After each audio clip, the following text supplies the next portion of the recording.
तो सर हमने पिछली क्लास में एक और चीज ये भी पढ़ी थी, जो सीए में बच्चा मेजॉरिटी बच्चा फेल होता है, वो होता है time and pressure management. Class में हम टीचर्स नहीं सिखाते कि 180 मिनट्स जो पेपर्स के होते हैं उसमें कैसे परफॉर्म करना है। जैसे आपने इंटर में ए लेवल्स में परफॉर्म किया था वैसा नहीं होता। यहाँ पर आईकेएफ आपका कॉन्फिडेंस पहले शैटर करता है सिलेबस इतना बड़ा करके। दूसरे नंबर पे हम टीचर्स करते हैं कि आपको ये नहीं सिखाते कि आखिरी दिन रिवाइज कैसे करना है, एंड में किस सवाल को देखना है किसको नहीं देखना। तो इंशाल्लाह उसके ऊपर पूरी कोशिश होगी। फिर क्विजेस होंगे, असाइनमेंट्स होंगे, वो सब आपको करने हैं। सर फिर पिछली क्लास में हम आ गए थे कि एसिड की मैंने आपको एक डेफिनेशन बताई थी। आप लोगों ने बचपन में एक आधी डेफिनेशन पढ़ी हुई थी कि हर वो चीज जिसके हम मालिक हों। फिर मैंने बताया था कि इसकी पूरी डेफिनेशन क्या, हर वो चीज जिसके हम मालिक हों और या जिस पर हमारा हक हो, हमारा राइट हो। अकाउंट रिसीवेबल, प्रीपेड हमारा क्या होता है, हक है। सही है sir.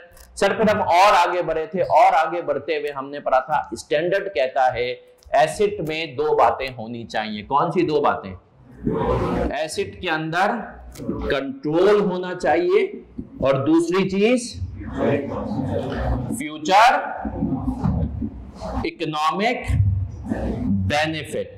Sir future economic benefit को अभी आप समझेंगे कोई ना कोई फायदा होगा। देखो भाई आप जो भी चीज जिंदगी में खरीदते हैं ना उससे कोई ना कोई फायदा होता ही है, नहीं तो आप और मैं क्यों कोई पागल थोड़ी कोई भी चीज खरीदे।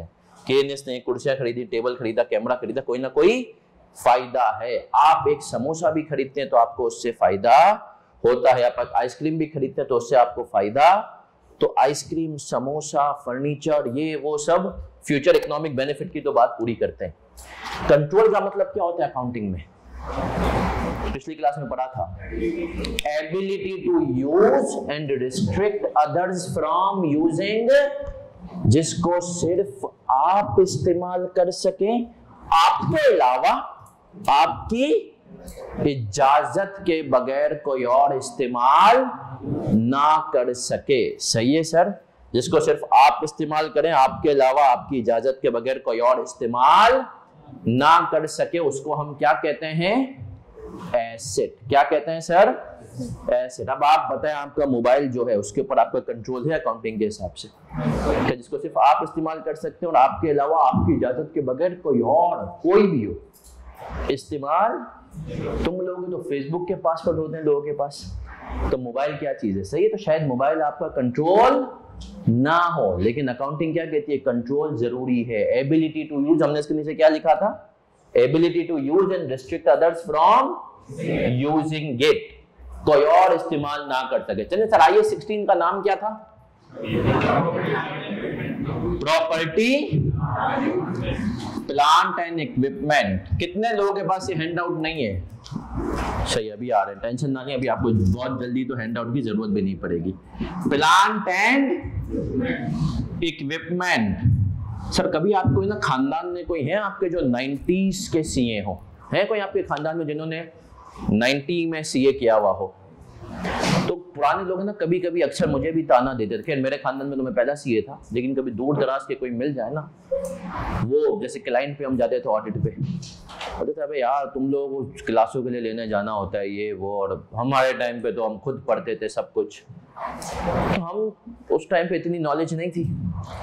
बाद में हमें पता चला कि यार वो जो खुद पढ़ते थे ना, तो उस टाइम पे सीए आपके आज के बीकॉम से आसान था। आपको पता है जिस टाइम पे जो लोग बात कर रहे हैं ना कि हम खुद पढ़ते थे ये वो, उस टाइम पे अकाउंटिंग की दुनिया में एक स्टैंडर्ड होता था। वो कौन सा है? पीपीई, प्रॉपर्टी प्लांट एंड, आज कुल मिला के 56 स्टैंडर्ड्स हैं। तो भाई एक तो खुद पढ़ सकते हो, 56 थोड़ी खुद पढ़ सकते हो। सही है। तो पुराने वाले जो सीए है ना, अभी मैं आपको कुछ सवालात कराऊंगा 90s के, यकीन माने आपका वो पुराने वाले सीएस के ऊपर से ईमान उठ जाएगा। आप बोलेंगे गलत पास हुए। सही है। तो ये बेसिकली ये था। तो ये सबसे पुराना स्टैंडर्ड है। अब हमने पिछली क्लास में कहा था सिर्फ लफ्जी मानी पढ़ते हैं। प्रॉपर्टी का मतलब क्या होता है? लैंड एंड बिल्डिंग, ऐसा ही है। प्लांट का मतलब मशीनरी। मशीनरी जब हम अकाउंटिंग में कहते हैं तो सर मशीनरी का मतलब क्या होता है? हमने कहा जो कि प्रोडक्ट बनाने के प्रोडक्शन में और काम आती है। इक्विपमेंट बाकी जितनी भी चीजें, लैपटॉप, एसीज, स्मार्टफोन्स, ये सब चीजें किस में आ जाती हैं भाई? हमने कहा कि सर ये सब चीजें इक्विपमेंट में आ जाती है। पीपी की डेफिनेशन सही है सर। पीपी में ये तीन चीजें लफ्जी माने, देखो एक तो होते हैं लफ्जी माने, मैंने आपको बता दिया। प्रॉपर्टी का मतलब land and building, plant, machinery, और तीसरी चीज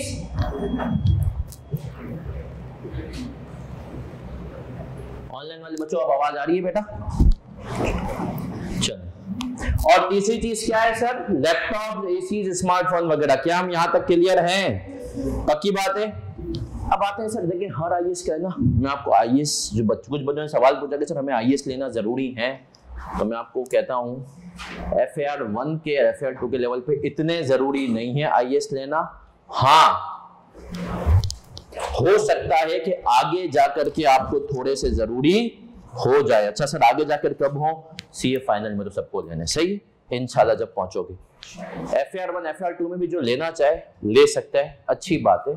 मैं क्यों कहता हूं? क्योंकि देखो मैं खुद बड़ी ना लोअर मिडिल क्लास फैमिली से सीए में आया था, तो आपको इतने महंगे स्टैंडर्ड्स लेने के तकरीबन मेरे ख्याल में अभी जो आप स्टूडेंट्स को डिस्काउंट के बाद पढ़ते हैं 3,500-4 हज़ार के, तो वो स्टैंडर्ड आप लो और फिर 1 साल बाद वापस खरीदो वही किताबें। तो इसका एक आसान तरीका क्या है? इसका एक आसान तरीका ये है कि अगर किसी ने लिए हुए हों तो पहले आप उससे ले लो। सीए फाइनल के बच्चे वो लेते हैं लाजमी, उनको हम दिलवाते हैं, उनसे ले लें तो स्टैंडर्ड, ये बाकी स्टैंडर्ड की रीडिंग मैं आपको सिखा दूंगा। तो सर आते हैं, पिछली क्लास में हमने ये भी पढ़ लिया था कि आईएएस और आईएफआरएस दो टर्म्स यूज होती हैं। आप देखेंगे कुछ चीजें आपके सिलेबस में आईएएस हैं और कुछ चीजें आईएएस और आईएफआरएस में फर्क क्या? आईएएस पहले आते थे इंटरनेशनल अकाउंटिंग स्टैंडर्ड, जिनके हिसाब से अकाउंटिंग करते थे। फिर एक वक्त में इनको रियलाइज हुआ कि यार हम अकाउंटिंग थोड़ी सिखाते हैं, हम तो रिपोर्टिंग भी सिखाते हैं, हम ये भी बताते हैं कि अकाउंट्स को फाइनेंशियल स्टेटमेंट्स में, बैलेंस शीट, पीएनएल में कैसे प्रेजेंट करना है। तो उन्होंने नाम क्या चेंज कर दिया? आईएफ। पहले आईएएस आते थे, अब दुनिया में कोई भी नई चीज आएगी वो क्या आएगी? आईएफआरएस। सही है सर। फिर मैंने इसके दो पर्पसेस भी बताए थे ना पिछली क्लास में कि आईएएस के दो पर्पसेस होते हैं। एक चीज कंसिस्टेंसी इन, क्या मतलब होता है उसका कि सर दुनिया भर में, पाकिस्तान में, यूके में जो भी अकाउंट्स बना रहे आईएएस के हिसाब से, अगर आप दोनों के अकाउंट्स को कंपेयर करें तो आप कर पाए। उसने जो प्रॉपर्टी, प्लांट एंड इक्विपमेंट के बारे में चीजें बताई हो पाकिस्तान में, वही चीजें यूके में भी बताई गई हो। और दूसरे में मैंने क्या एग्जांपल दी थी? तो स्टॉक विंडो ड्रेसिंग क्या होती है कि चीज कुछ और हो और पेश कुछ और की जाए, जैसे कि ब्यूटी पार्लर। सही है सर। और लड़के खुश ना हो, मैन सलून भी आजकल यही काम करते हैं। सही है सर। चीज कुछ और होती है और पेश कुछ और की जाती है। तो कंपनीज भी अकाउंट्स में ये हरकतें करती हैं कि गलत अकाउंटिंग करती हैं और आवाम को धोखा देती हैं। ये जो इंशाल्लाह आगे जाके आपको इसकी एग्जांपलें देंगे। सर ये सब बातें अब तक हमने की थी पिछली क्लास की। अब याद रखें, हर स्टैंडर्ड में, जितने भी अकाउंटिंग स्टैंडर्ड है ना, उसमें आपको 3 चीजें सेम मिलेंगी। कितनी चीजें सेम मिलेंगी भाई? 3 चीजें सेम मिलेंगी। अच्छा सर वो 3 चीजें क्या हैं? सर उसमें पहली चीज है, उसके अंदर पहली जो चीज है वो है स्कोप। हर स्टैंडर्ड का एक स्कोप होगा। ये होता क्या अभी बताऊंगा। डेफिनेशन, डिस्क्लोजर, ये 3 चीजें हर स्टैंडर्ड में होंगी कि इसका स्कोप क्या है, इसकी डेफिनेशन क्या है और इसके डिस्क्लोजर क्या है। डिस्क्लोजर का मतलब पता है क्या होता है? कौन बताएगा डिस्क्लोजर क्या होता है? डिस्क्लोजर मतलब डिस्क्लोज क्या करना है। भाई देखो एक कंपनी है ना, कंपनी के पास अगर 100 एसी होंगे ना, कंपनी 100 एसी के बारे में हर बात नहीं बताएगी, कुछ बातें बताएंगी। तो जो कुछ बातें बताएंगी उसको हम क्या कहते हैं? डिस्क्लोजर। और इसी का नाम, दूसरा नाम क्या है? नोट्स। ये हम पढ़ेंगे। सही है। क्या ये 16 के बारे में क्या डिस्क्लोज करना है और वो डिस्क्लोजर बनता कैसे। स्कोप का मतलब क्या होता है? आप लोगों ने बचपन में सुना होगा ना, स्कोप, सीए कर लो, बहुत स्कोप है ना। कितने लोग सीए अपनी पसंद से हैं, मर्जी से हैं अपनी जिंदगी में कि हाँ भाई सीए करना है, और कितने लोग किसी और की मर्जी से हैं, अम्मी अब्बू की यार। और कितने लोग अपनी मर्जी से भी नहीं है, अम्मी अब्बू की भी मर्जी से नहीं है, उसके अलावा किसी और की मर्जी से है कोई? होता है ना। कितने लोगों ने बचपन में स्कूल में ही सोच लिया था कि मैं सीए करूंगा, कितने के खानदान में पहले सीए मौजूद है, माशाल्लाह।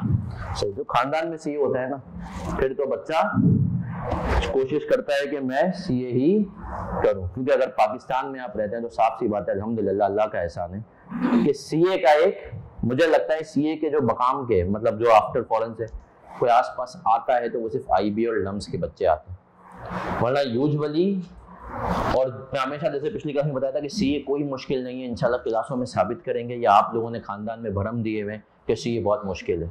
कोई मुश्किल, बस आईके काम ये करता है कि सिलेबस 6 महीने में बहुत ज्यादा पढ़ा देता है आपको। तो आए सर, स्कोप, तुक्का लगाओ, स्कोप क्या होता है? देखो तुक्के लगाना सीखो।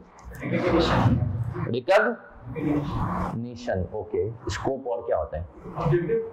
ऑब्जेक्टिव नहीं, अप्लाई। स्कोप का मतलब होता है कि इसकी बाउंड्रीज क्या क्या है, कहां कहां तक ये जाएगा। सही है सर, कहां तक जा सकता है। हम क्यों कहते हैं सीए का स्कोप बहुत है? भाई सीए का स्कोप बहुत है, सीए दुनिया भर में जा सकता है। तो इसी तरीके से IAS 16 का भी एक स्कोप है। वो स्कोप क्या है? इसने कहा पूरी अकाउंटिंग में जहां जहां पीपी की बात आएगी, तुम किसकी तरफ देखोगे? स्कोप जो है ना, उसके आगे 1 लाइन से लिखेंगे all kinds of property plant and equipment, PPE transactions, हर तरह की पीपी ट्रांजैक्शन पूरी अकाउंटिंग में जहां जहां वो बोलेगा ना प्रॉपर्टी प्लांट एंड इक्विपमेंट की वो है, उसके ऊपर तुम्हें IAS 16 को अप्लाई करना है। सही है, जहां लिखा है पीपी IAS 16 अप्लाई होगा। ये तो हमने इसका स्कोप पढ़ा। अब PRC वाले कितने बच्चे हाथ उठाएं? PRC जो पढ़ के आ गए हैं माशाल्लाह।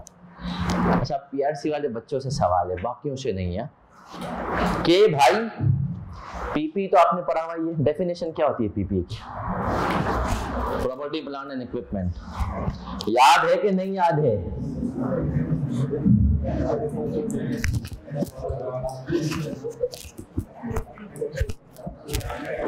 पीपी की डेफिनेशन ऑनलाइन वाले बच्चों आपसे भी है, खबरदार जो किसी ने गूगल किया है।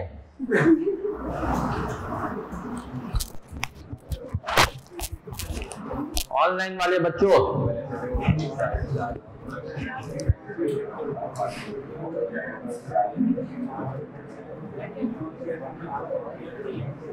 ऑनलाइन वाले बच्चों आवाज आ रही है आप लोगों को? पीपी की डेफिनेशन क्या है? पीपी की डेफिनेशन मेरा बच्चा,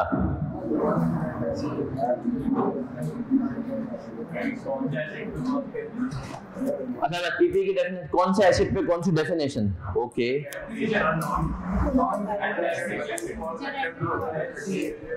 नॉन करंट एसिड्स और बस सही है, बस आप 75% तक सही बता दिया आपने। इकोनॉमिक्स पढ़ रहे हैं, फैक्टर्स ऑफ प्रोडक्शन जी,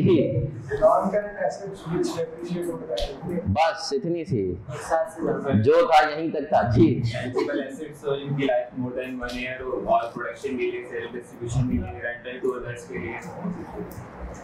सही, दो बच्चों ने, बड़ी खुशी की बात है। और देखें ये अच्छी चीज है कि बच्चे कम से कम कुछ चीजें याद रखते हैं, वरना आपका क्या होता है, पेपर दिया alt control delete and task memory. Sir PP की डेफिनेशन क्या होती है?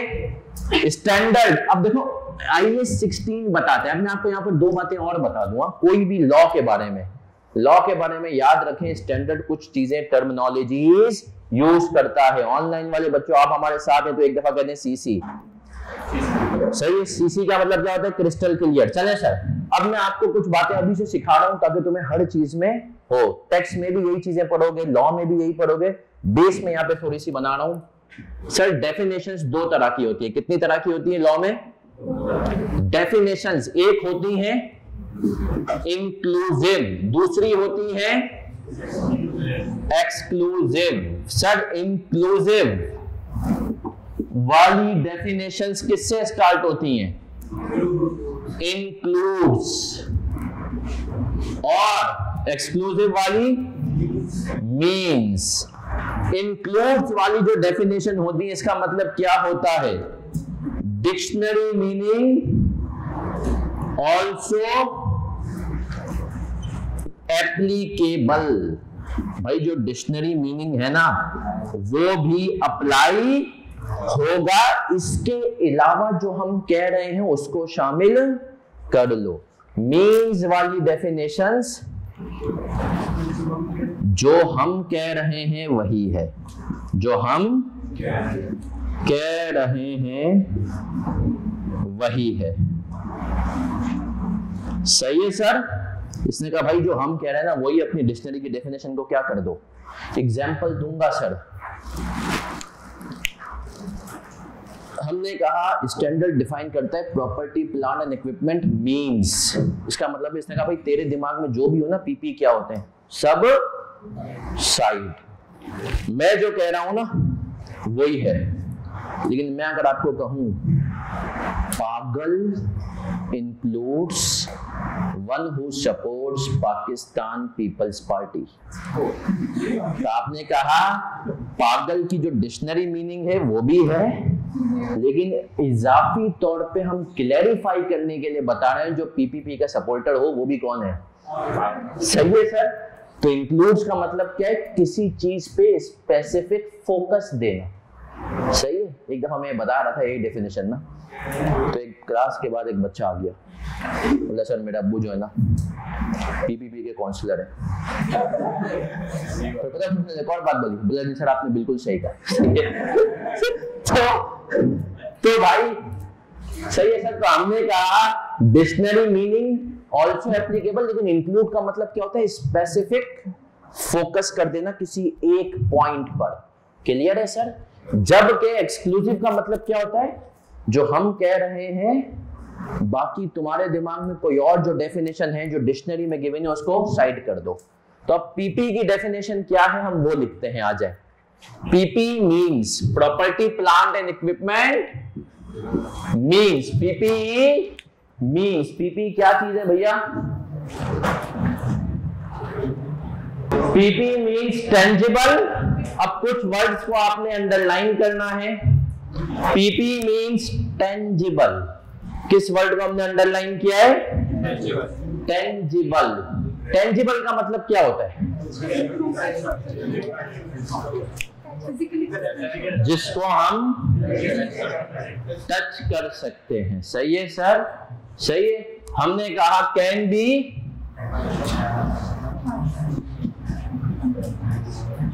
सही है। PP means tangible fixed assets. Fixed assets क्या होते हैं, जिनको जो अपनी जगह पे स्टैटिक रहते हैं, अगर हिलाना भी हो तो किसी को हिलाना पड़ेगा, खुद से वो मूव, कुछ ना कुछ मैकेनिज्म लगेगा, वो खुद से, गाड़ी भी खड़ी हुई है तो खड़ी हुई है, खुद से मूव, फिक्स्ड एसेट्स। सही है। Expected to be used for more than, एक पीरियड से ज्यादा यूज होते हैं। ऑनलाइन वाले बच्चों आप भी सुन रहे हैं, फॉर एनी ऑफ फॉलोइंग, कोई भी फॉलोइंग पर्पसेस के लिए। ए प्रोडक्शन, प्रोडक्शन का मतलब क्या होता है, मैन्युफैक्चरिंग, एसी बनाने के लिए यूज हो रहा है। सही है। ये बोल्ट बनाने के लिए यूज हो रहा है, ये टेबल, ये बॉटल, किसी भी चीज। सही है।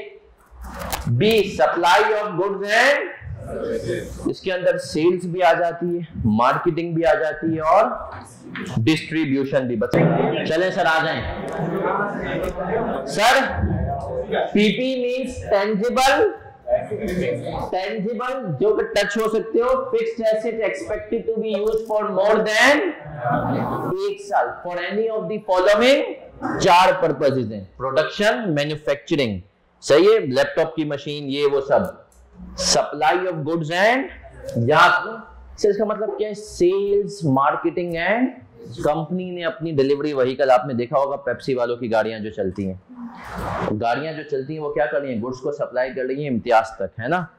सेल्स के लिए क्या होता है, आजकल आप लोगों ने यकीनन ये भी देखा होगा सेल्स एंड मार्केटिंग में कि सर वो ट्रक होते हैं और उसके पीछे एक हम बिल बोर्ड लगा देते हैं उसके पीछे वाले हिस्से पे, और एक उसके ऊपर लाइट वाइट होती है, हल्दाली चौरंगी पे अक्सर खड़े हुए होते हैं, सही है। ये सब किस में हो रहा है? मार्केटिंग में, कि जो देखेगा तो वो खरीदेगा, है ना। एडमिनिस्ट्रेशन पर्पसेस के लिए, what do we mean by administration? Office work, सही है। रेंटल टू, या किसी को मैंने क्या देना हो?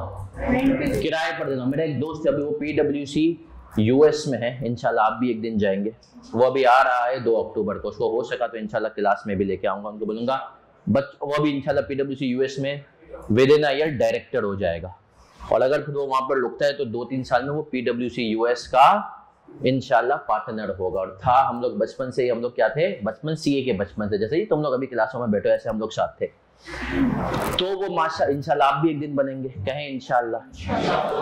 तो उसने मुझे कहा कि यार मैं आ रहा हूँ, अच्छा उसकी जाहिर सी बात है तो सब कुछ अब उसका वहीं पर है, यहाँ पर फैमिली, और उसने कहा यार मुझे ना एक गाड़ी चाहिए, और उसने कहा जब मैं कराची में था तो मैं विट्स चलाता था, तो उसने मुझे कहा कि भाई मुझे ना विट्स अरेंज करके दे 1 महीने के रेंट पे, सही है। तो अब उसको जो कंपनी अगर रेंट पे देगी तो उसके लिए वो विट्स क्या होगी? PP, सही है। रेंटल टू अदर्स, कि उसने गाड़ियां रखी हुई हैं, किस पे दे रही हैं? रेंट पे, सही है सर। इसी तरीके से आजकल की दुनिया ऐसी हो गई है कि फ्यूचर में आप लोग देखेंगे कि जब से आर्टिफिशियल इंटेलिजेंस आ रही है, रोबोट्स आ रहे हैं ना, तो होगा ऐसा ही कि फ्यूचर में जैसे आज लोग इन्वेस्ट करते हैं ना प्रॉपर्टी में इधर उधर, ये जमाना खत्म होगा। लोग रोबोट्स लेंगे और उनको घरों पे, ऑफिसेज में रेंट पे दे देंगे, तो वो किस में फॉल करेंगे? PPE में, कि मैंने एक एसेट खरीदा, उसको किसको दे दिया? अगले को यूज करने के लिए रेंट पे, तो वो किस में आ गया? PPE में। तो PPE कितने पर्पसेस के लिए यूज होंगे ऑनलाइन वाले बच्चों? कौन कौन से? Production, supply of goods and services, sales, marketing and administration, और रेंटल टू अदर्स। क्लियर है? अब मेरा आपसे एक प्रैक्टिकल मासूमाना सवाल है। अब देखो मैं ना इंशाल्लाह सवाल ऐसे करूंगा ताकि तुम्हारे कॉन्सेप्ट बने, सबने पार्टिसिपेट करना है। जहां टपाल वहां क्या होता है? नहीं, टपाल क्या? टपाल दानेदार, सुना है ना सर आपने? तुम, मैं और, सही है सर, 1 कप होते 2 कप, सही है सर। तो अब टपाल के ऑफिस में मैं ना ऑडिट पे गया, और टपाल के ऑफिस में ऑडिट पे गया ना, तो मुझे लगा मैं किसी आर्ट गैलरी में आ गया हूँ। वहां पर जगह जगह पेंटिंग्स लगी हुई हैं, सही है ना, पेंटिंग्स लगी हुई हैं, गधे के ऊपर घोड़ा, सही है, इस किस्म की पेंटिंग है लगी हुई है पूरी कंपनी में। और CEO के रूम में बहुत बड़ी, मतलब वो बैठे हुए ना ऐसे बोर्ड के साइज की बड़ी सी पेंटिंग लगी हुई है। अब सपोज करें आपकी टपाल में हो गई जॉब, किसमें हो गई? टपाल में आपकी हो गई जॉब, और आप वहां पर लग गए मैनेजर, फाइनेंस क्वालिफाई होते ही आपको CEO ने बुलाया और कहा जो पीछे पेंटिंग देख रहे हो 3 करोड़ रुपए की हमने ली है, और मुझे बताओ कि क्या ये मेरा PPE है या नहीं है? 3 करोड़ की पेंटिंग ली है, PPE है या नहीं? कितने लोग कह रहे हैं नहीं है? अब CEO भी CA था, उसने कहा रुको जरा सब्र करो। उसने कहा मैं आपको एक रीजन देता हूं कि ये PPE। आपने कहा क्या? उसने कहा भाई देखो मैं CEO हूं, लोग जब है ना आते हैं ना मुझसे बात करने, तो फिर वो पेंटिंग देखते हैं, बोलते सर पेंटिंग तो बड़ी जबरदस्त है, उससे फिर मैं इधर उधर की बातें सुनते हैं, रेपो बिल्डिंग, उससे क्या होती है? रेपो बिल्डिंग होती है। तो सर जब उससे रेपो बिल्डिंग होती है तो फिर जब एक दोस्ती आप किसी से भी बात करें तो मैं टिप्स भी देता रहूंगा ऑडिट लाइफ की। जब ऑडिट में हम लोग जाते थे ना तो बाज मरतबा ना ऑडिटर हो, आपका काम क्या होता है? क्लाइंट के कीड़े निकालना, क्लाइंट के मसले निकालना, है ना। अब मसले सामने तो रखे भी नहीं होते, उसको आपको निकालना होता है। तो उसके 2 ही तरीके होते हैं। पहला तरीका हम लोग क्या करते थे, हम देख लेते हैं क्लाइंट का जो बंदा है जिससे हमें डीलिंग करनी ना, उसका इंटरेस्ट किस चीज में। अब अगर उसका इंटरेस्ट टेनिस में है ना तो मैं आधा दिन लगा के टेनिस के बारे में इंफॉर्मेशन निकालता था कि कौन रॉजर फेडरर है, कौन नडाल है, किसने अभी रिटायरमेंट दी है, क्या हुआ है, सही है। तो पहले जाके सलाम दुआ के बाद टॉपिक छेड़ते थे वो वाला जिससे उसका इंटरेस्ट हो। क्योंकि जब आपने किसी से उसके इंटरेस्ट के ऊपर 10-15 मिनट बात कर ली, उसके बाद दोस्ती। एक तरीका ये होता है। दूसरा तरीका जो मैं हमेशा कहता हूँ कि इंसान जो है ना, वो अक्सर वो बातें भी किसी और से कह जाता है जो नहीं करनी होती दो मौकों पे। क्या कहा मैंने? वो बातें भी किसी से कह जाता है जो यूजुअली दो मौकों पे। पहला मौका सिगरेट के टाइम, दूसरा मौका रात के 12 बजे के बाद, जब तुम्हारा दोनों मौकों में तुम्हारा डोपामाइन लेवल अलग ही चल रहा होता है और तुम अक्सर वो बातें कह देते हो फिर जो तुम्हें बाद में डिलीट फॉर एवरीवन करनी पड़ती है। सही है? तो ये दो। लेकिन सिगरेट के टाइम पे, अच्छा मैं बताऊं, क्लाइंट जो है ना, मैं वैसे सिगरेट नहीं पीता, लेकिन ऑडिट लाइफ में मैं कब पीता था? जब मुझे पता होता था कि क्लाइंट का मेन बंदा है, इससे बातें उगलवानी है, और मुझे पता था ये सिगरेट पीता है। मैं एक कंपनी का ऑडिट पे गया, DHL एयरपोर्ट के साथ, आप लोगों ने देखा होगा उसका ऑफिस है, वहीं पे ऑडिट चल रहा था। अच्छा, फाइनेंस के लोग बहुत शातिर, हमें पता था 2 नंबरें सामने नहीं आ रही थी, मेहनत करनी पड़ती, और मैं ठहरा उस टाइम पे काम चोर, उनका मेहनत नहीं करनी। बट मैंने ना बातों बातों में देख लिया, हम फाइनेंस के साथ बैठते थे ना, तो सेल्स का एक बंदा आता था और वो फाइनेंस के बंदों को सास की तरह ताने मार के जाता था। मैंने कहा यार ये कुछ बता सकता है फाइनेंस के बारे में, तो मैंने उस बंदे को थोड़ा सा ट्रैक किया। मैंने देख लिया असर की नमाज के बाद ये सिगरेट पीता है अकेले, तो फिर मैंने खास सिगरेट खरीदी और मैंने ये भी ताड़ लिया कौन सी पीता है, और असर की नमाज के बाद उससे पहले उस जगह पे पहुंच गया। और सिगरेट वो अलग बात है कि वो हर लड़का 6, 7, 8 क्लास में 1-2 दफा ट्राई तो कर चुका होता है, तो ट्राई की हुई थी, पता था कैसे पीते हैं क्या है, तो मैंने सिगरेट उसके साथ पी रहा था, वो आया, मैंने उसको सिगरेट ऑफर की। 2 दिन नॉर्मल जीतना मुझे पता, क्योंकि क्लाइंट बहुत टेढ़ा था। तीसरे दिन बातों बातों में मैंने चढ़ा, मैंने कहा एक बात बोलूं, लेकिन बुरा नहीं मानिएगा, आपके फाइनेंस के लोग बिल्कुल बेकार है। वो हंसना शुरू हुआ। मैं कहा इनको काम शाम भी नहीं आता यार, मतलब इतनी गलतियां। उसने कहा अबे भाई ये गलतियां तुम्हें सामने नजर आ रही हैं, वो वाला लेजर देखो, उसके अंदर इन्होंने ये गलत एंट्री पास की हुई है, ये गलत एंट्री पास की। उसने हमें खुद 6 गलतियां जो कि हम ढूंढ नहीं सकते तो उसने बता दी। तो क्या था, 2 दिन की जो सिगरेट की मेहनत थी, 2 दिन में हमने 4-5 सिगरेट उसके साथ पी।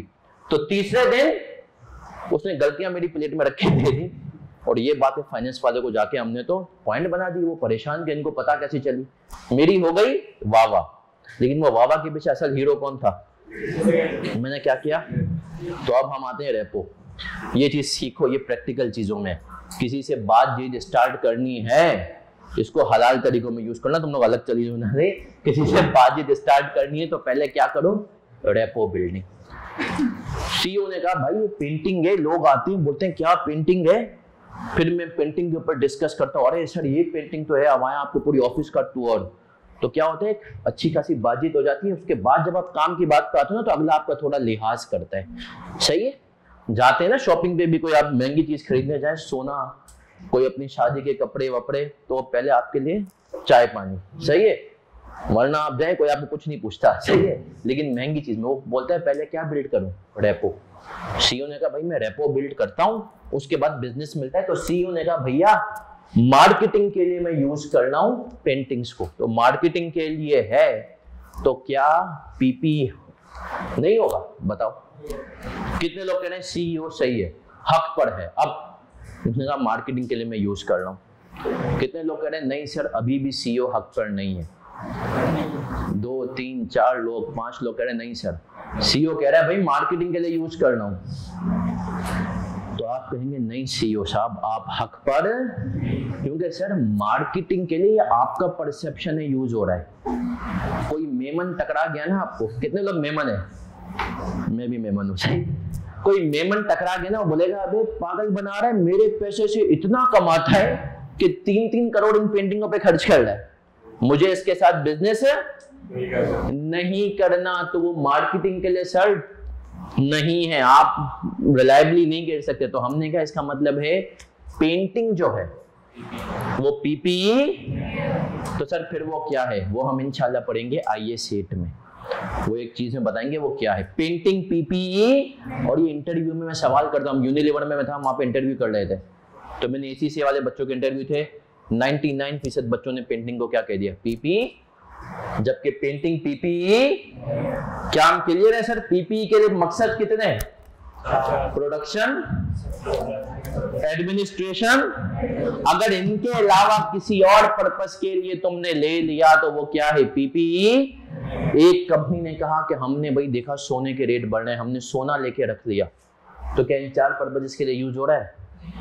पीपीई नहीं है। क्या हम क्लियर है कि पीपीई में कितनी चीजें आएंगी? 4 चीजें ही आएंगी, 5वीं कोई चीज नहीं आएगी। जी बेटा नहीं है ना, उसने वो तो सीईओ टोपी करा रहा है कि मार्केटिंग के लिए कराओ। हमने कहा मार्केटिंग का मतलब होता है जो सबके लिए मार्केटिंग हो। नहीं, हमने कहा जो आ रहा है ना वो आपकी पेंटिंग देख के कंपनी की किसी प्रोडक्ट की मार्केटिंग नहीं हो रही है, ये तो आप अपनी रेपो बिल्डिंग करवा रहे हैं। और हो सकता है कि एक बंदा इसकी वजह से आपसे इंप्रेस होकर कंपनी के साथ डील कर ले, लेकिन ये भी हो सकता है कि 4 बंदे के दिमाग में ये फीलिंग आए कि ये तो फजूल खर्चियां कर रहे हैं। ये फजूल खर्ची कर कैसा रहा है? क्योंकि मुझसे बिजनेस ऐसा कर रहा है कि जिसमें इसको प्रॉफिट बहुत ज्यादा हो रहा है। तो पेंटिंग पीपीई के उसमें फॉल। मार्केटिंग का मतलब है कि एक लेमैन कहते हैं हाँ भाई ये क्या हो रही है, मार्केटिंग है। जैसे कि आप देखते हैं कि सर कंपनीज की जो वैन्स चलती हैं वो क्या होती हैं, उन वैन्स के ऊपर उनके इश्तिहारात लग रहे होते हैं, तो वो वैन किस में आ गई? मार्केटिंग में आ गई। सही है जी बेटा। पेंटिंग जो आपने एग्जांपल दी वो तो काफी महंगी बताया था, वो तो भी हमने कहा वो पेंटिंग जो है वो मार्केटिंग का पर्पस सर्व नहीं करती, वो पेंटिंग के ऊपर एक अलग चीज है, वो हम पढ़ेंगे आईएस 8 में। सर लेकिन अगर लेट्स सपोज हो गया उनका एग्रीमेंट तो सही कहते हैं, तो फिर भी हमने कहा ना देखो एग्रीमेंट हो गया तो आप सामने वाली पार्टी से पूछे, बोलेगा मैंने पेंटिंग की वजह से एग्रीमेंट नहीं किया है। समझ रहे हो? पेंटिंग ने कोई बिजनेस का पर्पस सर्व नहीं किया है, वो तो सीईओ की ख्वाहिश पूरी की है। सर अगर प्रोक्योरमेंट के लिए कोई व्हीकल है तो वो भी पीपी, क्योंकि प्रोक्योरमेंट के लिए है तो हमने कहा प्रोक्योरमेंट भी एडमिन वगैरह इन सब में आ सकता है, supply of goods and services में आ सकता है। समझ रहे हो? मतलब व्हीकल मार्केटिंग के बंदे को दी हुई है तो भी वही व्हीकल है, बिजनेस में यूज हो रही है ना, बेचने के काम आती है, मार्केटिंग का बंदा उस पे जाता है, लोगों से डील करता है। तो हमने कहा सर ये, लेकिन पेंटिंग वगैरह इसमें तो पीपी में कितनी चीजें आती हैं? मतलब पीपी के कोई तुमसे पूछे तो बोलना ये 4 पर्पस इसके लिए। अब मुझे एक बात बताओ, कंपनी के पैसे का एक एसेट है, कंपनी के पैसे का एक एसेट है, सेठ साहब ने अपने ड्राइंग रूम में लगवा लिया, तो क्या वो कंपनी उसको अपना पीपी कह सकती है? क्या वो कंपनी के किसी पर्पस के काम आ रहा है? सही है सर, तो क्या क्लियर है? जी बेटा हाँ क्यों है? क्योंकि एम्प्लॉय को गाड़ी क्यों मिलती है कि भाई तू उससे ऑफिस आ, ऑफिस जा, तो वो कंपनी के काम आ रही है ना। वो अपने भी काम करता है। हाँ वो तो एम्प्लॉय की 2 नंबरी है। सही है, 2 नंबरी नहीं है वो। देखो कंपनी इतनी इजाजत देती है कि थोड़ा बहुत काम तो अपना कर ले। सही है, गाड़ी दी है, लेकिन वो मेजरली उसका पर्पस क्या होता है? ऑफिस आने जाने के लिए ना। हाँ प्रैक्टिकल लाइफ में जाओगे तो पता चलेगा। सही है, बहुत सारे एम्प्लॉयज ऐसे जिनको मैं जानता हूँ, कंपनी ने गाड़ी दी हुई है, आते हैं बस में, गाड़ी चल रही है करीम में। सही है, ये ऐसा बहुत कॉमन है। सही है, आते हैं। तो सर एक दफा बच्चे कहने सर डेफिनेशन थोड़ा था, inclusive includes dictionary meaning not applicable, exclusive means जो हम कह रहे हैं वही है। PP means tangible fixed asset expected to be used for more than for any of the following production, supply of goods and services, admin and rental to. Clear है यहां तक? चले सर अब आगे बढ़ेंगे, अब आगे बढ़ेंगे और आगे बढ़ते हुए हम आएंगे इनिशियल मेजरमेंट। इनिशियल मेजरमेंट का मतलब क्या है? उर्दू में कोशिश करो लिखा करो अपने पास। सही है, क्योंकि हम जितने भी अंग्रेज बन जाए, हमारी मादरी जबान क्या है? उर्दू। हमारी मादरी जबान क्या है? उर्दू। इसके ऊपर भी चलो, मैं एक बच्चे को किसी जमाने में पढ़ाता था ऑनलाइन, कनाडा का बच्चा, अंग्रेजी भी बहुत अच्छी है। मैंने कहा यार तुम मुझे बताओ, तुम वहां पे यूनिवर्सिटी में पढ़ रहे हो, फिर मुझसे क्यों पढ़ रहे हो? उसने कहा सर एक बात बोलूं, गोरा जितना भी अच्छा पढ़ा ले, पढ़ाता तो अंग्रेजी में ना, तेरी भी तो अंग्रेजी अच्छी। बोले सर अंग्रेजी बेशक अच्छी है, लेकिन मादरी जबान क्या है? उर्दू। सही है, मादरी जबान क्या है? तो बोला जो उर्दू में समझ में आता है ना वो अंग्रेजी में समझ में। तो इनिशियल मेजरमेंट का उर्दू में मतलब क्या है? पहले दिन किस वैल्यू पे रिकॉर्ड करोगे। लिख लो अपने पास, इनिशियल मेजरमेंट पहले दिन किस वैल्यू पे रिकॉर्ड करोगे। इससे एक वाकया भी याद आया, सुनाओ। पहले दिन इनिशियल मेजरमेंट का किस वैल्यू पे रिकॉर्ड करोगे? पहले दिन इनिशियल मेजरमेंट का मतलब होता है पहले दिन किस वैल्यू पे रिकॉर्ड करोगे। सही है। तो एक वाकया सुनाओ उसके मादरी जबान के ऊपर। अकबर और बीरबल, नाम सुना होगा आपने। अकबर जो एक बादशाह गुजरा, उसका एक खास वजीर था बीरबल। तो उस जमाने में ना, पुराने जमाने में ट्रेड कैसे होता था, किसी से तिजारत कैसे होती थी, जब आप अगले को जानते हो, उसका जानते कैसे खानदान तक आप पहुंच सके ना। भाई एक बंदा अगर तुम्हारी उससे बातचीत हो तो अंदाजा लगाओगे अच्छा पठान हो तो कहाँ के हो, कोयटा के हो या पेशावर के। सही है। तो अच्छा लहजे से बता रहे हो, अच्छा मेमन हो, गुजराती हो, बोरी हो, कौन हो, इन 3 कौमों का थोड़ा लहजा हुआ मिलता हुआ है। तो एक बंदा ट्रेड के लिए ना, एक बंदा आया अकबर की बादशाहत में ना, मार्केट में जो ट्रेड कर रहा है लोगों से, और उससे उर्दू स्पीकिंग आ रहा है, उससे उर्दू में बात कर रहा है, पंजाबी से पंजाबी में, पश्तो से पश्तो में, फ्रांसीसी फ्रेंच वाले से फ्रेंच में बात कर रहा है। लोग परेशान कि इसका कबीला कौन सा है। लोग पूछ रहे हैं भाई तेरा बैकग्राउंड क्या है। बोलते हैं जो तुम समझ रहे हो वही हो, मैं तुम्हारे वाला ही हूँ। अब इससे लोगों ने कहा यार ये तो हर जबान में बात कर रहा है, तब ट्रेड करते हुए इसके ऊपर भरोसा कैसे आए। और वो किसी को बताया नहीं उसका ताल्लुक कहाँ से। तो लोग उसको पकड़ के ले गए अकबर के महल में, बोला यार इसके डील्स बहुत अच्छी हैं लेकिन हमें इसकी बैकग्राउंड का अंदाजा नहीं हो रहा कि इसका बैकग्राउंड क्या है, तो हम इससे ट्रेड कैसे करें। अकबर ने कहा भाई तुम अपना बैकग्राउंड बताओ। बोला बादशाह सलामत, मैं तो नहीं बताऊंगा, आप इतने बड़े बादशाह आप पहचान सकते हैं, पहचान ले, नहीं तो मेरा बैकग्राउंड वही जो ये लोग समझते हैं। बीरबल खड़ा हुआ था। बीरबल ने कहा बादशाह सलामत, मुझे 2 मुहाफिजों के साथ हम 3 लोगों को 10 मिनट इसके साथ छोड़ दे और हम इसका बैकग्राउंड बता देंगे। बादशाह ने कहा ठीक है। बीरबल उसको लेके गया और 10 मिनट बाद वापस आके बोला कि बादशाह सलामत, सपोज करें ये तो अरबी है। बोला कैसे पता चला। बोला हमने जाते ही इसको मारना शुरू किया और इसके मुंह से गाली निकली अरबी में। तो बंदा कुछ भी हो जाए लेकिन जो गाली देता है वो किस जबान में देता है? अपनी मादरी जबान में। सही है।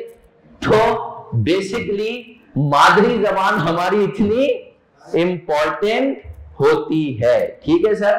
तो आपने लिख लेना है पहले दिन कैसे मेजर। चले सर अभी इनिशियल मेजरमेंट पे मैं आ रहा हूं, ये मिटा रहा हूं डेफिनेशन। इनिशियल मेजरमेंट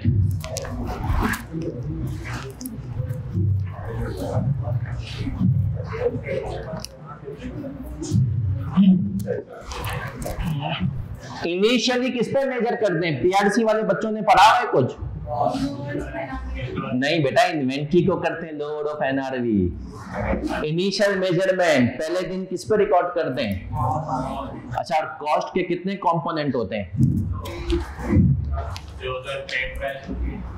पहली चीज लिस्ट प्राइस, लेस क्या करते हैं?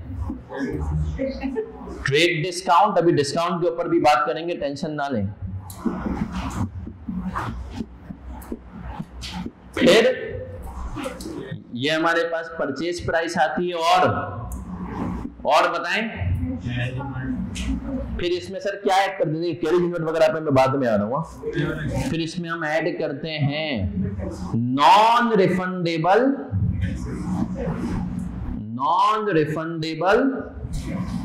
Taxes and duties. ये चीजें सर हम ऐड करते हैं। सही है। तो अब सुनना, कॉस्ट के 3 कंपोनेंट है, कॉपी कोई नहीं करना, अभी सब सुनना है। लिस्ट प्राइस, मार्केट में कितने चीज की, इसमें से हम क्या माइनस करते हैं? ट्रेड। अब सर डिस्काउंट कितनी तरह के होते हैं? सर डिस्काउंट होते हैं 2 तरह के। कौन कौन से? अभी हम समझाते हैं, जिन्होंने नहीं भी पढ़ा टेंशन ना लें। देखिए कोई भी चीज नहीं आ रही हो ना, फौरन टीचर से पूछें। कुछ बच्चे होते हैं जिनको क्लास में पूछते हुए शर्म आती है, वो व्हाट्सएप पे पूछे, मैं अपना नंबर भी लिख देता हूँ, सही है, जो ऑनलाइन में या जो रिकॉर्डिंग में लेंगे। Sir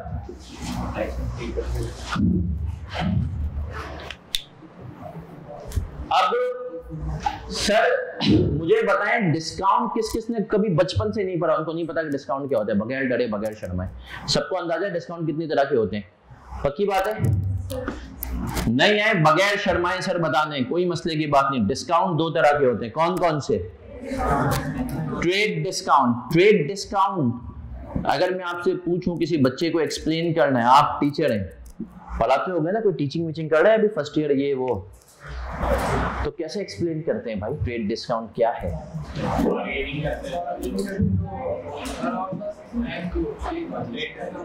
bargain.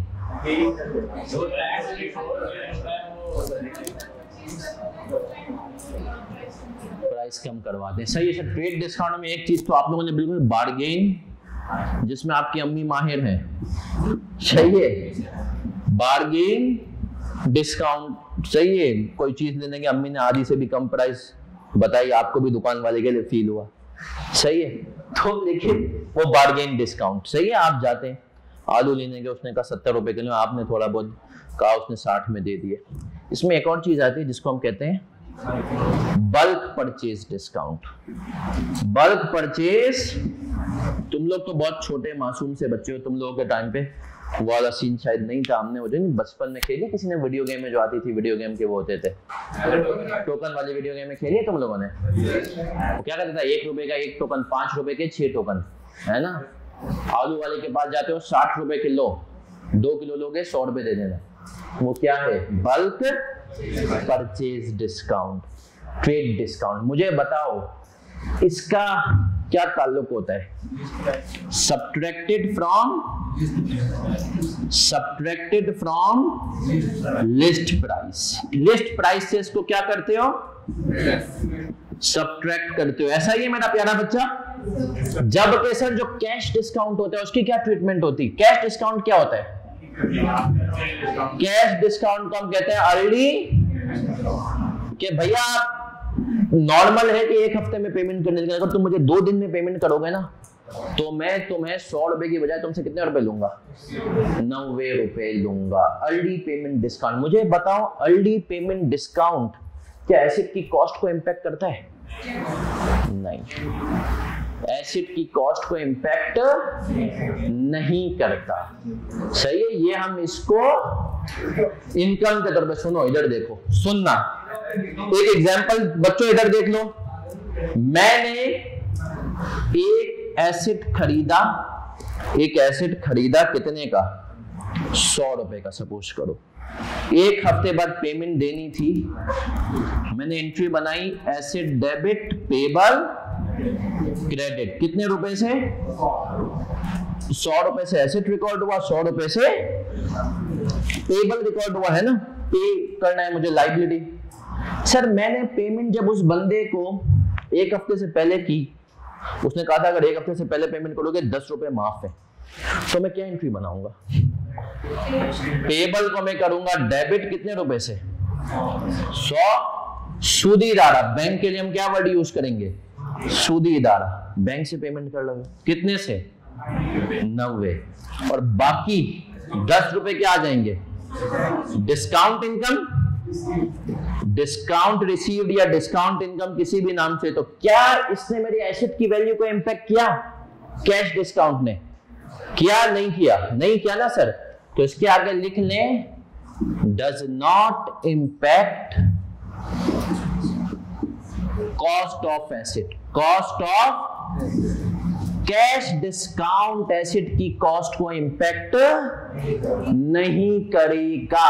कॉपी कर लेंगे, क्योंकि इसके बाद हम जिस चीज पे आने वाले ना बहुत इंटरेस्टिंग है। वो तुम लोगों ने पढ़ी भी तो है, लेकिन अब वो जो तुम पढ़ोगे ना तो बहुत मजा आएगा। सर अर्ली पेमेंट रिपीट करते हैं। अर्ली पेमेंट होता है कि हमने अगर उसको अर्ली पेमेंट कर दी, 1 हफ्ते, हर पेमेंट का एक टाइम होता है, 1 हफ्ते बाद देना, 2 हफ्ते बाद। अगर हमने उसको अर्ली पेमेंट कर दी तो हमें एक डिस्काउंट देता है, लेकिन वो जो डिस्काउंट है ना उसका एसेट से ताल्लुक एसेट तो जितने का था उतने का ही, वो तो आपने अर्ली पेमेंट करके एक इनकम कमा ली। 10 रुपए जो आपने बचाए हैं उसको आप क्या कहते हैं? इनकम। सही है। ट्रेड डिस्काउंट पिछली क्लास वाले, सही है। इसकी उसके भी 15 करवाने, इसके भी 15 करवाने। सही। चले सर, क्या हम क्लियर हैं? कोई भी सवाल हो मेरा बच्चा बगैर शर्माए, बार बार रिपीट कर रहा हूं, पूछना है, क्योंकि मैं भी ऐसा स्टूडेंट था जो अक्सर टीचर से नहीं पूछता था। तारीख ठीक है, cash discount, early payment discount बेटा क्लियर हो गया?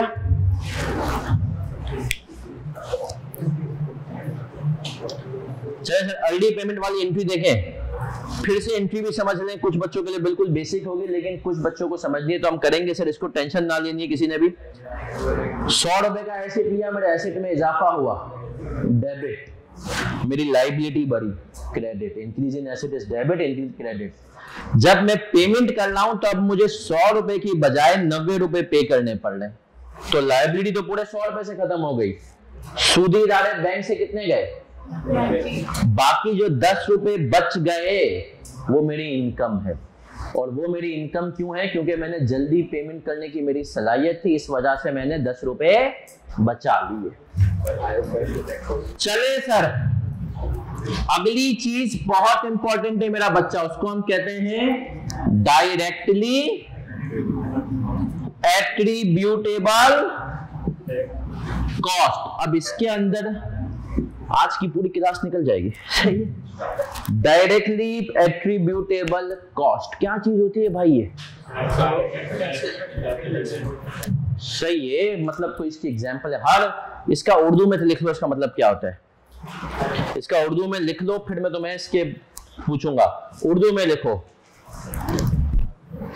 निमरा बेटा क्लियर है? हर वो कॉस्ट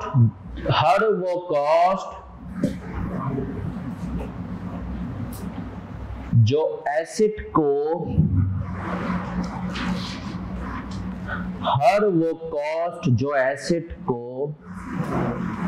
इस्तेमाल के काबिल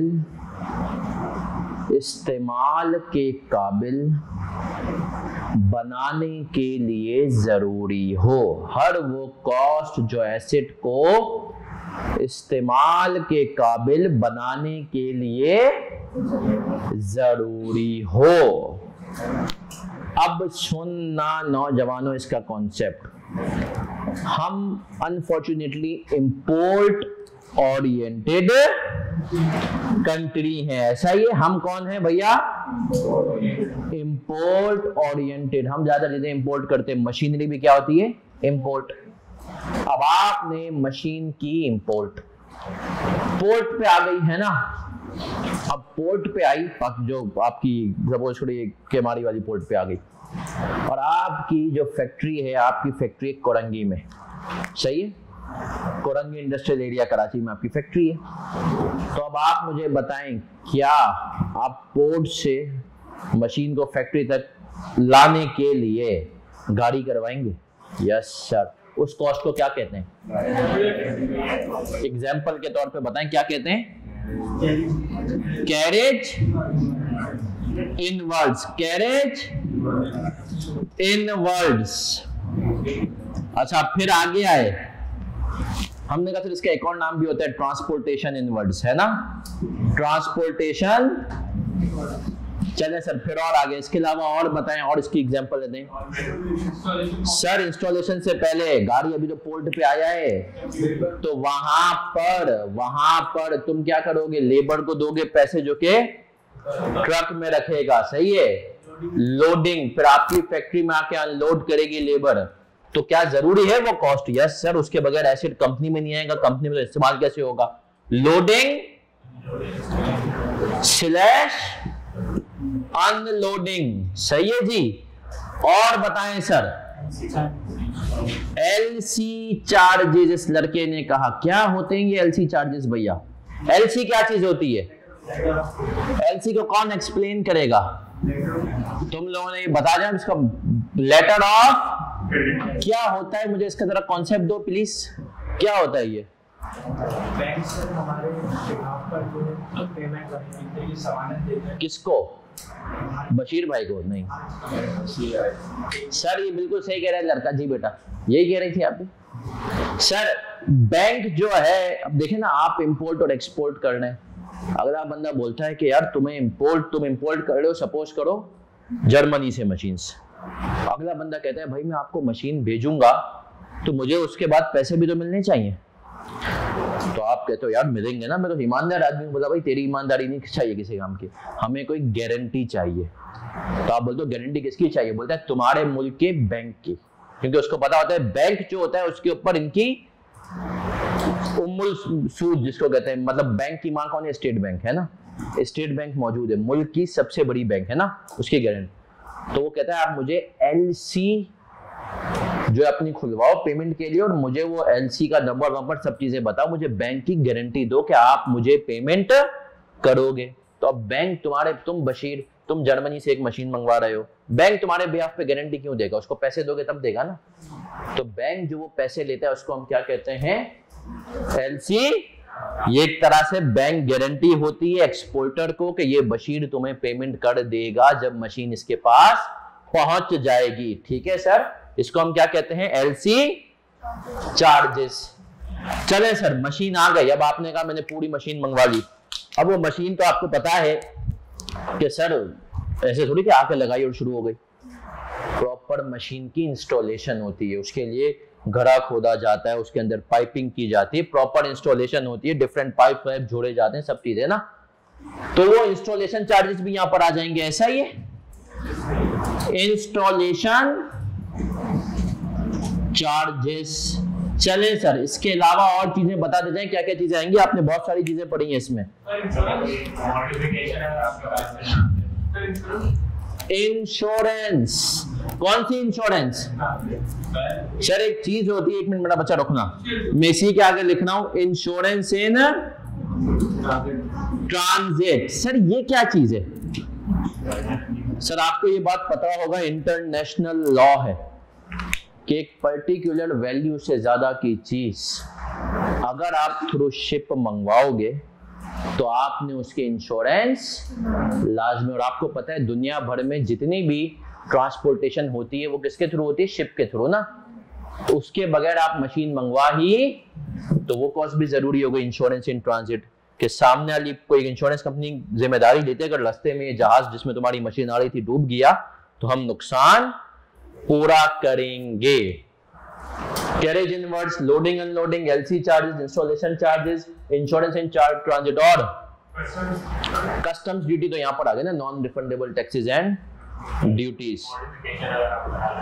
सर मॉडिफिकेशन, ये बात लड़के ने बिल्कुल अच्छी की सुनना भाई, मशीन आ गई, सही है। अब जैसे आपको प्रैक्टिकल बात है ना, तुम लोगों के दौर की बात है, गेमिंग करते हैं लड़के यहाँ पे, खवातीन भी करती हैं गेमिंग, की है कभी? नहीं, तुम लोग नहीं करते हो। सर गेमिंग हम लोग तो एक छोटे लेवल की करते हैं, लेकिन कुछ होते हैं पागल। अब आपने देखा यूट्यूब पे भी वीडियो आ रही है सब, तो गेमिंग के लिए ना ग्राफिक कार्ड यूज होते हैं हमारे मुल्क में बहुत महंगे। तो वो जो ग्राफिक्स कार्ड होते हैं ना, या पूरी अब मशीनें लोग बाहर से मंगवाते हैं कि हमारा गेमिंग एक्सपीरियंस क्या हो, बहुत ज्यादा स्मूथ हो।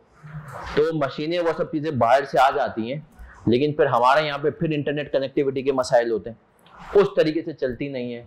तो फिर वो क्या करते हैं, उस मशीन की रैम बढ़वाते हैं, उस लैपटॉप की रैम बढ़वाते हैं, उस लैपटॉप में चेंजेस करवाते हैं, उनको हम क्या कहते हैं? ये भी एसेट की कॉस्ट में ऐड होंगी। क्लियर है? अब यहां तक तो नॉर्मल बात है, इसके अलावा कोई और कॉस्ट चीजें? टेस्टिंग, ट्रायल रन कह सकते हैं हम, ट्रायल रन, सही है सर। ये तुम लोगों ने बता दिया। अब मैं सवालात पूछूंगा जो कि आपको जिसके जवाबात देने, ठीक है? यहां तक किसी का कोई सवाल? पक्की बातें नहीं है, बढ़ू आगे, सही है। एक बच्चे ने कहा सर और भी लिखें, हैंडलिंग कॉस्ट, वही लोडिंग अनलोडिंग हैंडलिंग एक ही बात होती है, फिर भी लिख देते हैं। साइट प्रिपरेशन, ये इंस्टॉलेशन में भी आ सकते हैं, अलग भी दे सकते हैं। अभी रुक जाएं, डैमेज वेमेज पे तो आ रहे हैं, और आगे आते हैं सर, और बताते जाएं। ओके, और बताएं। साइट रिस्टोरेशन पे थोड़ी देर से आएंगे हम, वो दूसरा पार्ट है इसके कंपोनेंट का। एस्क्रो चार्जेस, क्या मतलब एस्क्रो चार्जेस का भाई? ठीक है, कमीशन वगैरह कह दें हम इसको। सर भाई हमने कहा बीच में बशीर इन्वॉल्व था। बशीर साहब देखो मेरी एग्जांपल में बशीर नाम मुझे बहुत पसंद है, बशीर होगा अक्सर यूज, कोई है तो नहीं बशीर? सही है, एक दफा हुआ ये कि मैं बशीर बशीर कहता था। मेरा क्लास में अक्सर मैं बहुत सारी बातें यूँ कह दी ना, फिर एक जो है बच्ची है उसने कहा सर बशीर का नाम नहीं लीजिएगा, कोई एग्जाम्पलों में आप ले लेते हैं, मेरे अब्बू का नाम है। एक दफा शब्बर जदी साहब को आप लोग जानते हैं? शब्बर जदी को कितने लोग जानते हैं? शब्बर जो एक्स एफबीआर के चेयरमैन रहे, फर्ग्यूसन के पार्टनर थे, मेरी आर्टिकल्स भी फर्ग्यूसन की तरफ से। बीच में उन्होंने कह दिया, खुद सीए थे फर्ग्यूसन के सीनियर पार्टनर, सीए भी बिल्कुल बेकार है, एफबीआर के चेयरमैन है। और बच्चों ने मुझसे क्लास में बोला सर शब्बर साहब ने ये कहा, आगे की क्लासें थी, मैंने कहा शब्बर साहब जो है ना इस वक्त थोड़े से, तो मुझे भाई मैसेज जिताना शुरू हो गया लड़कों के, सर अपने अल्फाज वापस ले लें क्योंकि आपकी क्लास में उनकी भांजी बैठी हुई है। सही है, तो पॉइंट ये होता है कि कभी कभी तो बशीर को बताना सर मेरा, तो हम बशीर का सलीम कर लेंगे, कुछ भी कर लेंगे। कमीशन वगैरह आपने किसी एक बंदे को, भाई उसने कहा था मैं मशीन का सौदा आपका अच्छा करा के दूंगा, सही है, कमीशन दे दी आपने। आपको एक फॉर एग्जांपल कंपनी ने कहा हमें पोर्ट कासिम पे एक जगह चाहिए, अच्छी लैंड चाहिए, आपने ब्रोकर से कहा, ब्रोकर ने कहा सर मैं करवा के दूंगा आपको अरेंज, तो ब्रोकर के जो चार्जेस हैं वो भी आ जाएंगे। ठीक है सर, कस्टम पे ये मशीन आगे फंस गई तो उसके लिए किसी को हायर करने से clearing agent, clearing agent sir आ जाएं। हाँ सर, एक बच्चा कह रहा है ये भी आएगी। भाई देखें एक और बात मैं बताऊं, क्लियरिंग एजेंट पता है कौन होता है? कस्टम वालों से डील करना ना मेरी और तुम्हारे बस की बात, एक से एक अमीर आदमी वहां पे बैठा हुआ है। मैं इस पे भी एक सच्चा वाकया सुनाऊंगा। देखो मेरी क्लास कहीं ना कहीं वाकये तो मैं याद रह जाएंगे, ये प्रैक्टिकल वाकये। किसी जमाने में ना मैं बीकॉम पढ़ाता था, मेरा एक स्टूडेंट था जो कि बहुत अमीर था, बहुत ज्यादा, मतलब मैं बीकॉम पढ़ा रहा हूं और मैं उसको रश्क बड़ी निगाहों से देखता था। सही है, वो इतना अमीर था, मतलब अमीर भाई उस टाइम पे उसके पास बीकॉम अभी कर रहे और गाड़ियां वाड़ियां, और मुझे पता था उसका फैमिली बैकग्राउंड भी गरीब ही था, वो अमीर एकदम से होगा। तो फिर एक दिन मैंने कहा, मतलब एक दिन नहीं, फिर एक दफा उसके हालात फिर से हमारे जैसे होने लगे नॉर्मल। तो मैंने कहा वो सब सीन क्या था? उसने कहा सर मैं आपको समझाता हूँ। उसने कहा सर मैं ना एक क्लियरिंग एजेंट, ये काम क्या होता है, कस्टम से डील करते हैं, हमारा माल वाल कस्टम से छुड़वा के देते हैं। कस्टम में अनफॉर्चुनेटली 99% लोग हराम कमाते हैं। सही है, वो आपका माल वाल आता है ना, उसके हिसाब से वो आपका माल 200 रुपए का आएगा ना, वो बोलेंगे 2 लाख रुपए का, उसके ऊपर ड्यूटी लगा देंगे, छुड़वा सकते हो छुड़वाओ। सही है, तो अब आप बोलते हो यार इतनी ड्यूटी नहीं लगाओ, तो बोलते हैं हमें कितने दोगे? समझ रहे हो भाई, ये बॉटल मेरी है सपोज करो 5000 की, अब इसके ऊपर ड्यूटी बनती नॉर्मल 100 रुपए, वो रोक लेगा, बोलेगा नहीं ये 5 लाख की बॉटल है। अब इसके ऊपर बोलेगा मैं इसको 5000 की तब बोलूंगा जब तू मुझे 10,000 रुपए देगा वैसे ही। तो ये रिश्वत लेते हैं इस तरीके से। सही है, वो आपकी चीजों को ओवर वैल्यू कर देते हैं, उनके पास इख्तियार है। तो खैर वो स्टूडेंट था मेरा, मैंने कहा देख तू पहले बहुत अमीर था, गरीब हो गया, क्या हुआ? उसने कहा तेरे पीछे पूरी स्टोरी है। उसने कहा मैं क्लियरिंग एजेंट के पास काम करता था और कस्टम से माल छुड़वाने के लिए रिश्वत देनी पड़ती है अनफॉर्चुनेटली। उसने कहा हुआ ये कि मैं उसका बड़ा काबिल एतमाद भरोसे वाला बंदा था, तो क्लाइंट के जब माल आते थे ये लोग क्लाइंट का माल छुड़वाते हैं, और रिश्वत ऐसी चीज है जिसकी आपको कोई स्लिप नहीं मिलती। सही है, सामने वाला कभी नहीं देता स्लिप कि मैंने आपको रिश्वत देती नहीं दी है। तो बोला यार सेठ को मुझ पर भरोसा था, माल छुड़वाने जाता, मिलियंस का माल होता, मैं 2, 2.5, 3 लाख की रिश्वत देता कस्टम पे और वो माल छुड़वा लेता। और सेटिंग मेरी कस्टम वाले से ऐसी हुई थी कि मैं 3 लाख की रिश्वत उसको देता था, उसमें लाख रुपए मेरे होते थे, 2 लाख उसके होते थे। सेठ को बोलता था उसने कितने लिए? 3 लाख, ताकि कभी क्रॉस चेक भी हो तो कस्टम वाला बोले हाँ मैंने 3 लाख लिए, जबकि कस्टम वाला 2 लाख रखता था, 1 लाख रुपए मेरे स्टूडेंट को देता था। उसने कहा सर इस तरीके से मेरे पास ना महीने के 2.5-3 लाख रुपए, ये मैं आपको बता रहा हूँ बात 2010-11 की, वैसे 2.5-3 लाख रुपए तो मेरे पास महीने के, तो वो खुद भी पार्टी करता था और अपने दोस्तों को भी कराता था, ये कहकर के हराम का पैसा है, पार्टी करनी है तो बोला सब करते थे हम पार्टी।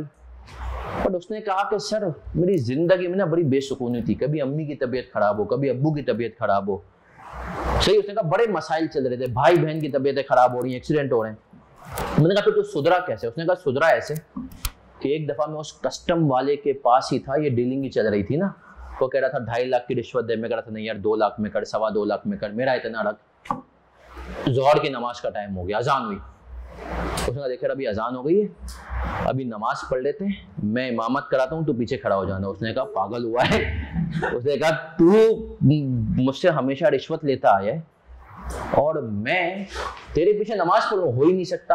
अब उसको भी आंख लग गई कस्टम वाले को। उसने कहा अगर तूने मेरे पीछे नमाज नहीं पढ़ी ना, आज से हमारी डीलिंग खत्म।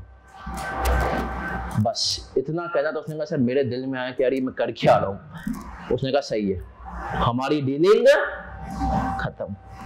उसने कहा सर वहां से मैंने वो नौकरी छोड़ी है, उसके बाद घर में जो बीमारियां हो गई थी ना घर वालों को, अब बोला मैंने नौकरी छोड़ी और नॉर्मल की 25-26 हज़ार की नौकरी कर रहा हूँ, मतलब वो बीमारियां दूर होने लगी।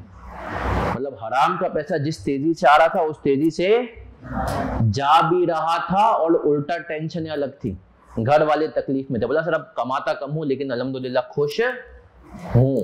तो याद रखो हराम का पैसा रास नहीं आता, जिस तेजी से आता है उस तेजी से जाता भी है। तो खैर क्लियरिंग एजेंट क्या होते हैं? जो कस्टम वालों से डील करते हैं, हमारा माल छुड़वा के देते हैं। ये तो कॉस्टें हो गई। अब मैं आपसे कुछ चीजें पूछूंगा जिसका आपको बताना है कि एसिड की कॉस्ट में आएंगी या चलें सर। अब हमने कहा इंस्टॉलेशन चल रही थी, बड़ा सा प्लान था, अरब रुपए का, 1 बिलियन रुपीस का। इंस्टॉलेशन के लिए हमने लेबर को लगाया, लेबर काम कर रही थी और सर हमने कहा लेबर की सुपरविजन के लिए ना कोई एक बंदा होना चाहिए जो लेबर को क्या करे, सुपरवाइज करे। तो लेबर की तो कॉस्ट आएगी इंस्टॉलेशन में आके, सही है। अब हमने कहा वही बशीर भाई हमारे पास थे। बशीर भाई पूरा दिन कंपनी में बैठ के ठंड मचाते थे, कोई काम वाम उनका था नहीं, लेकिन कंपनी ने उनको रखा हुआ था। तो कुछ कंपनी की मैनेजमेंट ने कहा बशीर से काम करवाने का वक्त आ गया और बशीर भाई को पकड़ा, बोला देखो बशीर भाई 3 महीने तक इंस्टॉलेशन चलेगी। कितने महीने तक? तो बशीर मियां तुम इस इंस्टॉलेशन को करोगे सुपरवाइज। बशीर को सैलरी पहले भी 1 लाख रुपए मिल रही थी, अभी भी 1 लाख ही मिलेगी, लेकिन पहले बशीर ठंड मचा रहा था, कोई काम नहीं कर रहा था, अब इंस्टॉलेशन को सुपरवाइज कर रहा है। तो क्या जो बशीर की सैलरी है 3 महीने की 3 लाख, वो एसिड की कॉस्ट में जाएगी? देखो वो इजाफी नहीं है कंपनी को, लेकिन अब बशीर काम इंस्टॉलेशन का कर रहा है। कितने लोग कह रहे हैं एसिड की कॉस्ट में जाएगी? कितने लोग कह रहे हैं नहीं जाएगी? हाँ नहीं और पता नहीं है ना, बाकी लोग इस्तिखारा करेंगे, क्या करेंगे भाई, गलती से डरना क्यों? ऑनलाइन वालों तुम भी बताओ कितने लोग कह रहे हैं बशीर की 3 महीने की। देखो बशीर को कंपनी 1 रुपया इजाफी, लेकिन बशीर सुपरविजन कर रहा है। अब कितने लोग कह रहे हैं बशीर की जो 3 महीने की सैलरी है वो एसिड की कॉस्ट में डायरेक्टली एट्रीब्यूटेबल होकर जाएगी? कितने लोग? Yes no, yes no, yes वाले बताएं, नो वाले बताएं। यस जाएगी। क्यों सर? यहां पर क्या लिखा है? डायरेक्टली। इसका मतलब है ये साबित हो जाए कि वो कॉस्ट जरूरी थी एसिड के लिए। बशीर नहीं होता, किसी और सलीम को पकड़ के सुपरविजन पे हमें बाहर से लाके लगाना पड़ता। बशीर फारिग था, हमने बशीर को, तो ये डायरेक्टली एट्रीब्यूटेबल, उसका ताल्लुक हो गया एसिड से। सही है सर, डायरेक्टली एट्रीब्यूटेबल कॉस्ट जाएगी। ये आईकेप अपने पास पेपर में FAR 1 लेवल पे टेस्ट कर चुका है, हम देखेंगे सवाल में। सही है सर, तो डायरेक्टली एट्रीब्यूटेबल कॉस्ट में आप 4 लिख लें, non incremental cost, non incremental but directly attributable.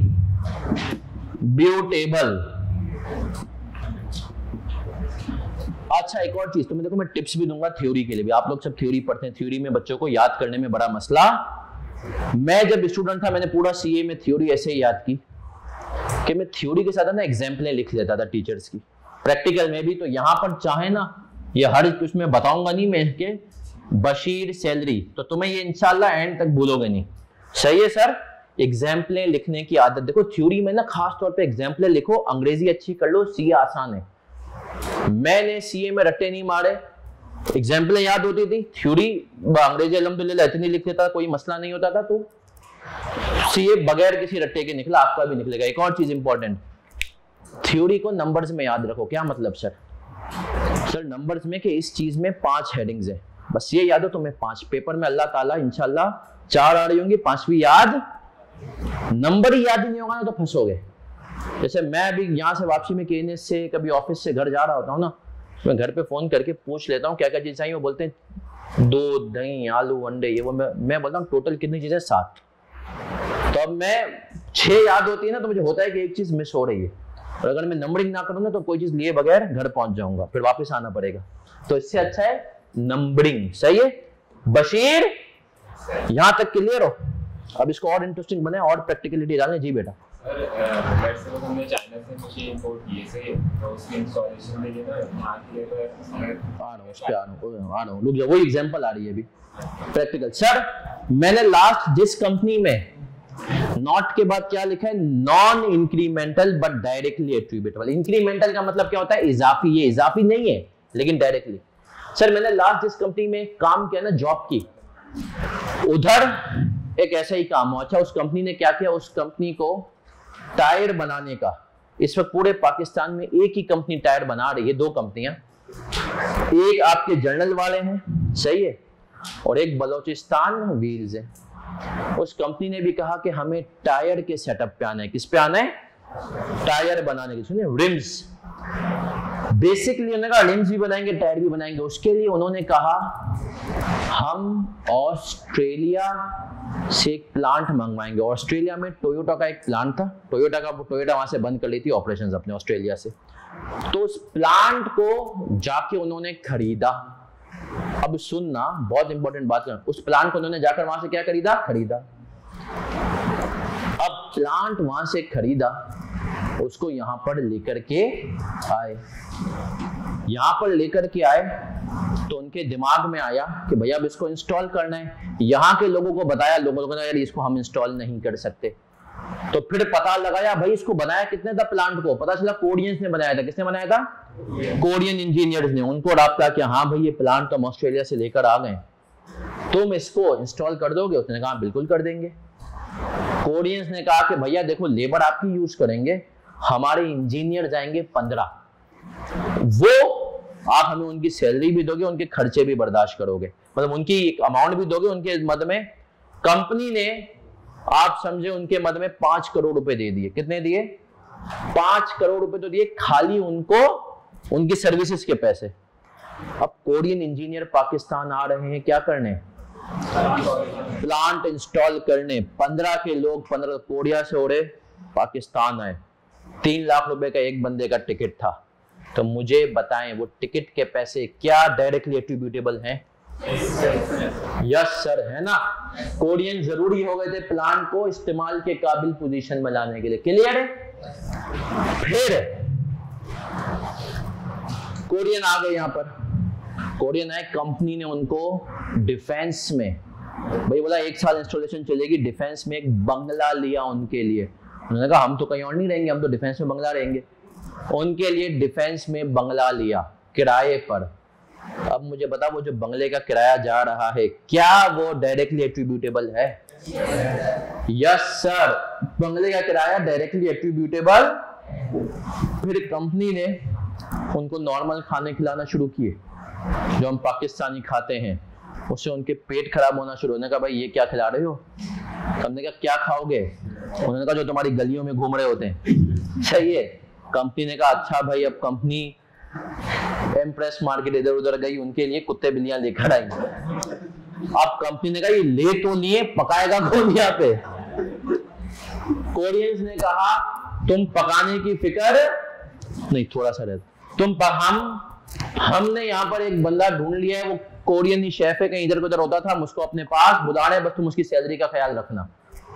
तो कंपनी ने उनको शेफ करके दिया जो उनके लिए कुत्ते बिल्लियां पका रहे हैं। अब मुझे बताओ वो शेफ की कॉस्ट क्या आएगी डायरेक्टली एट्रीब्यूटेबल? आएगी नहीं आएगी? कितने लोग कह रहे आएगी, कितने लोग कह रहे नहीं आएगी? आएगी सर, सही है। ये सब क्या बन रही है? डायरेक्टली एट्रीब्यूटेबल कॉस्ट, सही है। अब यहां तक तो हमने कहा कुत्ते बिल्लियां सबकी कॉस्ट हमने उनको कर दी। कोरियन रोज, उनके लिए जाहिर सी बात है यार, कोरियन आप अपने डिफेंस से उसको रोज लेकर जा रहे हो पोर्ट कासिम, कोरियन के लिए अपनी वैन, फिर आपको पता है सिक्योरिटी देनी पड़ती है, लोग आते हुए डरते हैं ना, वो सिक्योरिटी की व्हीकल साथ चल रही है, कोरियन वाले जो गाड़ी है, तो जितनी भी हमारी उनकी लॉजिस्टिक कॉस्ट थी, ट्रांसपोर्टेशन कॉस्ट थी, क्या वो आएगी? यस सर, यहां तक क्लियर है। फिर एक दिन कोरियन ने कहा कि यार सुना है कराची का सीवीयू बहुत अच्छा है, हमें सीवीयू लेकर जाओ, सही है, हम देखना चाहते हैं। कंपनी ने कहा सही है भाई, एक दिन सीवीयू, ऐसा कोरियन जब आते हैं ना, वो जब इस किस्म के बाहर लोग आते हैं ना, पूरे 7 दिन काम करते हैं। एक दिन उन्होंने कहा हम छुट्टी करेंगे और आज हम सीवीयू चलेंगे। कोरियन को कंपनी सीवीयू लेकर के जा रही है। अब बताएं वो जो सीवीयू ले जाने की कॉस्ट थी, क्या वो आएगी? कितने लोग कह रहे हैं आएगी? कितने लोग कह रहे हैं नहीं आएगी? अच्छा, कुछ लोग सोच में भाई तुक्का, हाँ यहाँ कितने लोग कह रहे हैं सब बताएंगे आएगी? ऑनलाइन वाले बच्चे बताएंगे सीवीयू की कॉस्ट।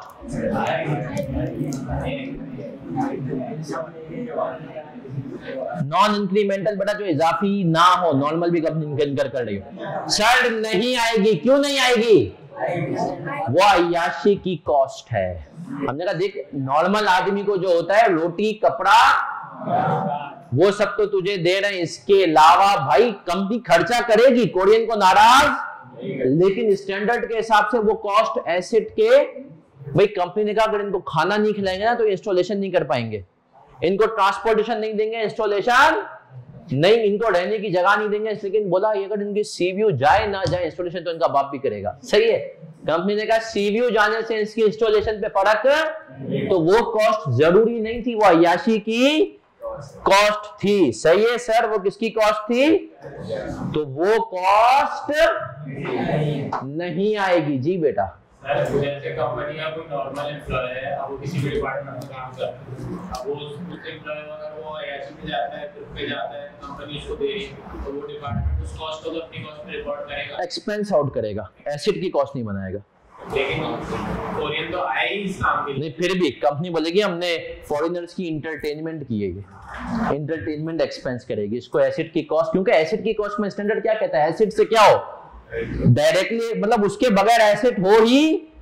यहां पर हमने कहा सीवीयू नहीं भी जाते तो एसेट, कल कला को कोरियन बोले हमें डिस्को ले जाओ, क्लब ले जाओ, तो हमने बोले कि सारी कॉस्ट डालने लगेंगे तो एसेट कहां पहुंचेगा, तो हमने कहते इंटरटेनमेंट, घर भाई देखो मेहमान को खुश करेंगे, सही है, उसको सीवीयू लेकर जाएंगे, घोड़े पे भी बिठाएंगे, सब कुछ करेंगे, लेकिन वो कॉस्ट एसेट की कॉस्ट में क्लियर है सर। अब सुनना नौजवानों, अब देखो मैं क्योंकि टीचर हूं ना, तो अक्सर मेरे दोस्त हैं माशाल्लाह सीएफओ वगैरह हैं, वो भी फोन कर करके फ्री में मुझसे एडवाइजें लेते रहते हैं। अब एक दोस्त ने सवाल पूछा, बड़ा इंपॉर्टेंट है, उसने कहा कि यार हमने भी जो ना एक इस किस्म का एग्रीमेंट किया है और वही कोरियन के साथ ना, क्योंकि यार ये ऑटोमोबाइल की इंडस्ट्री ना, वो भी ऑटोमोबाइल में कोरियन की बड़ी स्पेशलाइजेशन है। उसने कहा यार अब एग्रीमेंट वगैरह सब कुछ हो गया है, सब चीजें वो आ भी रहे, लेकिन उनके 15 लोग हैं जिनको आना है, तो उसने कहा कि यार हम जो 2 लोग हैं ना, अब हम यहां से उड़ के कोरिया जा रहे हैं, वो और उसका साथ एक और बंदा इंजीनियर, और हम कोरिया जा रहे हैं चीजों को प्लान करने के लिए कि भाई इंस्टॉलेशन किस तरीके से होगी, क्या होगी, इनको क्या क्या रिसोर्सेज चाहिए, हम कोरियन से पूछेंगे, फिर यहाँ पर आके मैंने कहा जूम पे कर लो, उसने कहा जूम पे नहीं करना, ये कंजूसी वाले आइडिया नहीं थे, प्रॉपर भाई सेशन लगेगा। मैंने कहा ठीक है।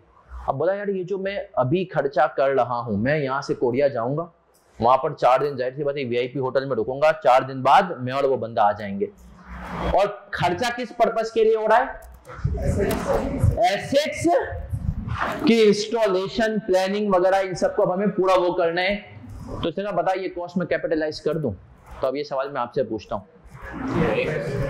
उसने कहा भाई प्लानिंग करनी है ताकि इंस्टॉलेशन स्मूथली हो जाए, हमें पता चल जाए, और जाहिर सी बात है हम 2 लोग जाए, बजाय उसके कि हम 15 को बुलाएं वो तैयार ना हो, तो हम पहले 2 लोग जाएंगे, और फेस टू फेस मीटिंग का अलग वो होता है ना। उसने कहा प्रॉपर मीटिंग करके हम उनसे पूरा प्लान बना के 4, 5, 6 दिन बाद वापस आएंगे, तैयारियां करेंगे और फिर उनको बुलाएंगे। तो आप मुझे बताओ क्या वो कॉस्ट डायरेक्टली एट्रीब्यूटेबल है? कितने लोग कह रहे हैं यस, कितने लोग कह रहे हैं no? Yes sir, directly attributable है। हमने कहा तुम मीटिंग के लिए क्यों जा रहे हो? ताकि इंस्टॉलेशन क्या हो जाए, स्मूथली हो जाए, प्लानिंग हो जाए। तो वो कॉस्ट क्या है? डायरेक्टली। अब सुनना, यहीं से आए कोरियन है, उन्होंने कहा हमारे 15 इंजीनियर्स तो लगेंगे। अब जाहिर सी बात है बिलियंस ऑफ रुपीस का प्लांट है, तो उसको इंस्टॉल करने के लिए हमने कहा कि भैया हमारे पास वो है, लेबर है बेचारे, उनके तो 15 लोग हैं, हमारे अपने 100 लोग हैं। तो बोला वो जो 100 लोग हैं उनका भी तो डेली खाने पीने का इंतजाम करना है। सही है, कोरियन को कुछ भी खिलाओ, उनको तो बेचारा कुछ मुनासिब चीज खिलाओ ना। तो उनके जो खाने पीने की कॉस्ट है, जो इंस्टॉलेशन हमने लेबर लोकल हायर की हुई है, क्या वो डायरेक्टली एट्रीब्यूटेबल कॉस्ट है? yes. कितने लोग कह रहे हैं यस? यस सर, वो भी डायरेक्टली एट्रीब्यूटेबल। तो आपको डायरेक्टली एट्रीब्यूटेबल का मतलब समझ में आया? हर वो कॉस्ट जो कि एसिड को काबिले इस्तेमाल बनाने के लिए क्या हो, जरूरी हो, क्या हो। अब मेरा आपसे बस यहां तक हमने क्या आखिरी की 2 बातें लिखेंगे और फिर इंशाल्लाह क्लास को ऑफ करेंगे। लेकिन उससे पहले 2 बातें पढ़ेंगे। स्टैंडर्ड ने कहा 2 तरह की कॉस्ट कभी भी एसिड की कॉस्ट का हिस्सा नहीं बनेंगी। इसको अपने पास कहीं नोट करें, इसके नीचे ही मेरे पास जगह नहीं है। तो 2 types of costs can never be capitalized. Number 1, training. Number 2, cost incurred due to negligence at initial measurement.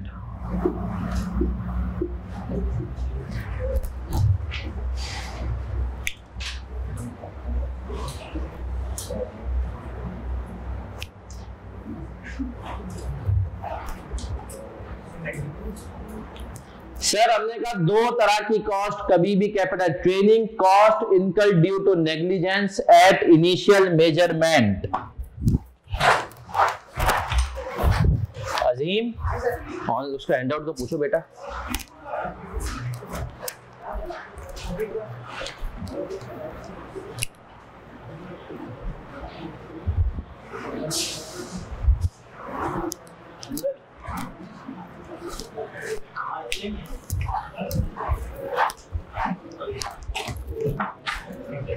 जी मेरा बच्चा,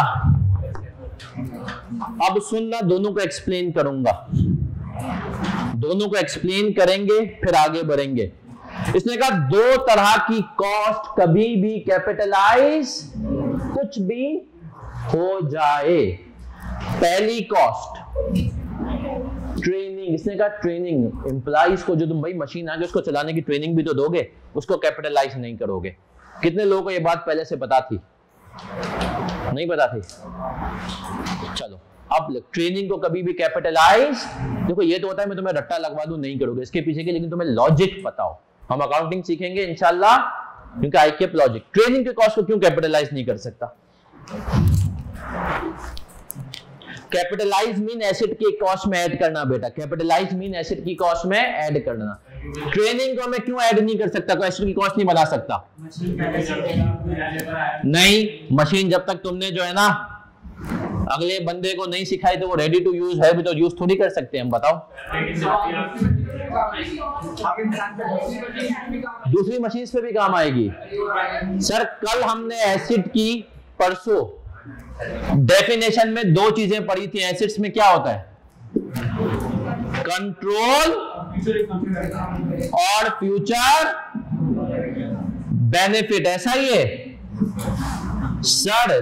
कंट्रोल का मतलब क्या होता है ये भी हमने लिखा था, ability to use and restrict others from, जिसको सिर्फ तुम इस्तेमाल कर सको, तुम्हारे अलावा तुम्हारी इजाजत के बगैर कोई और इस्तेमाल। अब मुझे बताओ कि सर इंसान को तुम ट्रेनिंग देते हो, इंसान पे किसका कंट्रोल है, इंसान पे किसका? तो स्टैंडर्ड कहता है ट्रेनिंग जो है ना, कंट्रोल क्यों नहीं है सर, आप उससे एग्रीमेंट करवा लें, आप बाउंड करवा लें कि तुझे ट्रेनिंग दे रहे हैं, लेकिन पता चला तुम्हें डर क्या है कि हमने उसको ट्रेनिंग दी, वो अपनी सीवी में अपडेट करेगा मुझे ट्रेनिंग आती है, कहीं और नौकरी छोड़ के चला गया। आपने कहा सर मैं उससे एग्रीमेंट करवाऊंगा। सर एग्रीमेंट है ना, ऐसे एग्रीमेंट किसी काम के, इनको इवन आप कोर्ट में भी प्रूफ के तौर पे नहीं कर सकते। इंसान बोलेगा भाई मैं इनके पास इस वजह से छोड़ी ना, इनकी हरकतें सही नहीं थी, मुझे तंग करते थे इसलिए मैं छोड़ रहा हूं। पहली चीज। दूसरी चीज, एग्रीमेंट तो आप लोग भी इंशाल्लाह करेंगे। फर्म जब आप क्वालिफाई होते हैं ना, तो फर्म आपको चाहती है कि आप फर्म में स्टे करें, क्योंकि अब आप काम सीख चुके होते हैं। फर्म चाहती है कि आप इंशाल्लाह सीए क्वालिफाई कर लिया, आप 1.25 लाख रुपए पे उनके पास रुक जाए। फर्म कहती है गाड़ी तब देंगे तुम्हें जब तुम हमसे एग्रीमेंट करोगे 1 साल तक हमारे साथ रहोगे। और यकीन मानो बच्चा खुशी खुशी हाँ 1 साल तक मैं, और याद रखो तीसरे महीने में गायब। और कहता है फर्म को जो करना है, फर्म पार्टनर धमकी देते हैं हम तुम पे केस करेंगे, बोलते हैं कर दो। मैं कौन सा यहाँ रुक रहा हूं, मैं तो जा रहा हूं दुबई, तू केस करता रहे। और उसको पता होता है यार फर्म मतलब मुझे रोकने में जो केस करेगी, लॉयर लगाएगी, कितना खर्चा हो जाएगा। सबको पता होता है ये एग्रीमेंट किसी काम के। और दूसरी बात, आपने एम्प्लॉय को ट्रेनिंग दी, कल के को मर गया फिर, तो इसीलिए क्योंकि ट्रेनिंग एम्प्लॉयज को मिलती है और एम्प्लॉयज पे किसी का कंट्रोल, तो स्टैंडर्ड लेगा जहां कंट्रोल नहीं वहां। फिर इसने कहा दूसरी चीज क्या है, cost incur due to negligence at Korea की, आप कोरियन को आप लेकर आए थे, सही है, इंस्टॉलेशन कर रहे थे, और उस टाइम पे कोरियन की और लोकल की, पठान की हो गई फाइट। फड्डा वो भाई पठान ने उठा के कोरियन को मशीन के ऊपर स्पीयर मार दिया, सही है, और मशीन डैमेज, उसका एक पार्ट टूट गया।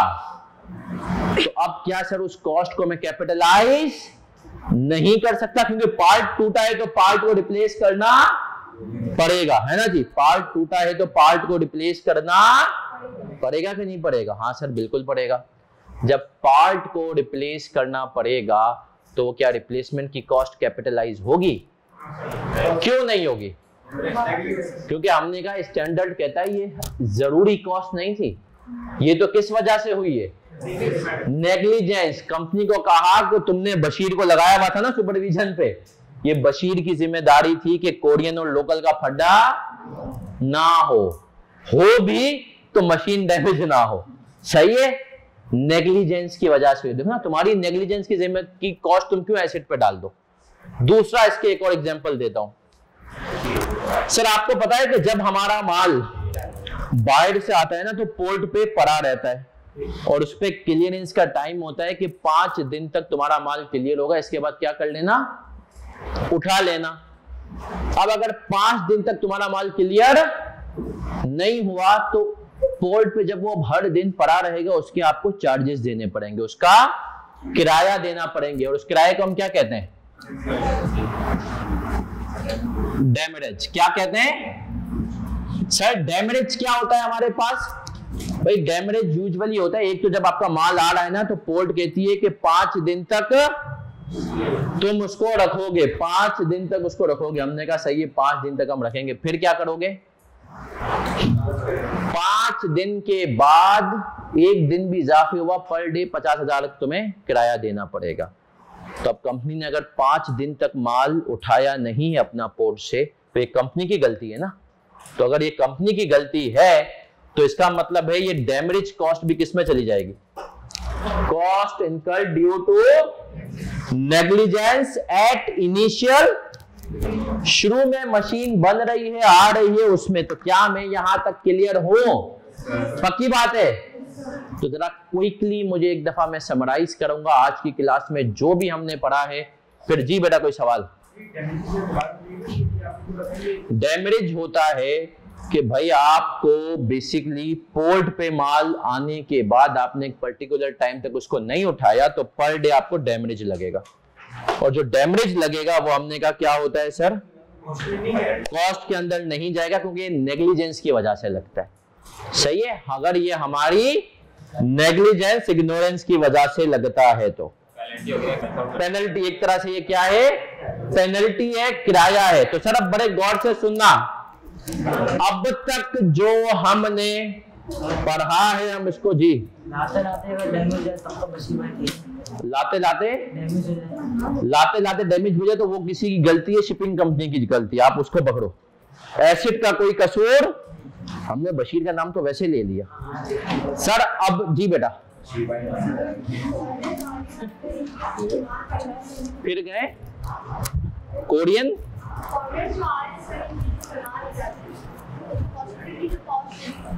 सर एक सवाल आया है कि अगर ये जो फॉरेनर्स हम बुला रहे हैं और ये फॉरेनर्स बीमार पड़ जाएं तो हॉस्पिटल की जो कॉस्ट है वो क्या होगी? क्या वो डायरेक्टली एट्रीब्यूटेबल है या नहीं है? कितने लोग कह रहे हैं डायरेक्टली एट्रीब्यूटेबल है, कितने लोग कह रहे हैं नहीं है? सर डायरेक्टली एट्रीब्यूटेबल जरूरी होगी ना, बेचारा बीमार हो गया तो तुम क्या करोगे? सही है, तो डायरेक्टली एट्रीब्यूटेबल कभी कभी थोड़ा सा मसला होता है, लेकिन यूजुअली हम चीजों को करते हैं हाँ जहां साबित हो जाए, जरूरी नहीं जी काम तो नहीं कर रहा ना उस पीरियड। सही है, लेकिन यार वो तो कोरियन बेचारा 24 घंटे में से भी पूरा टाइम काम नहीं करता है। हम उसको बोलने देख तू जिस टाइम काम करेगा तो तुझे लंच और नाश्ता देंगे, रात में तो कोई काम थोड़ी करता है। वो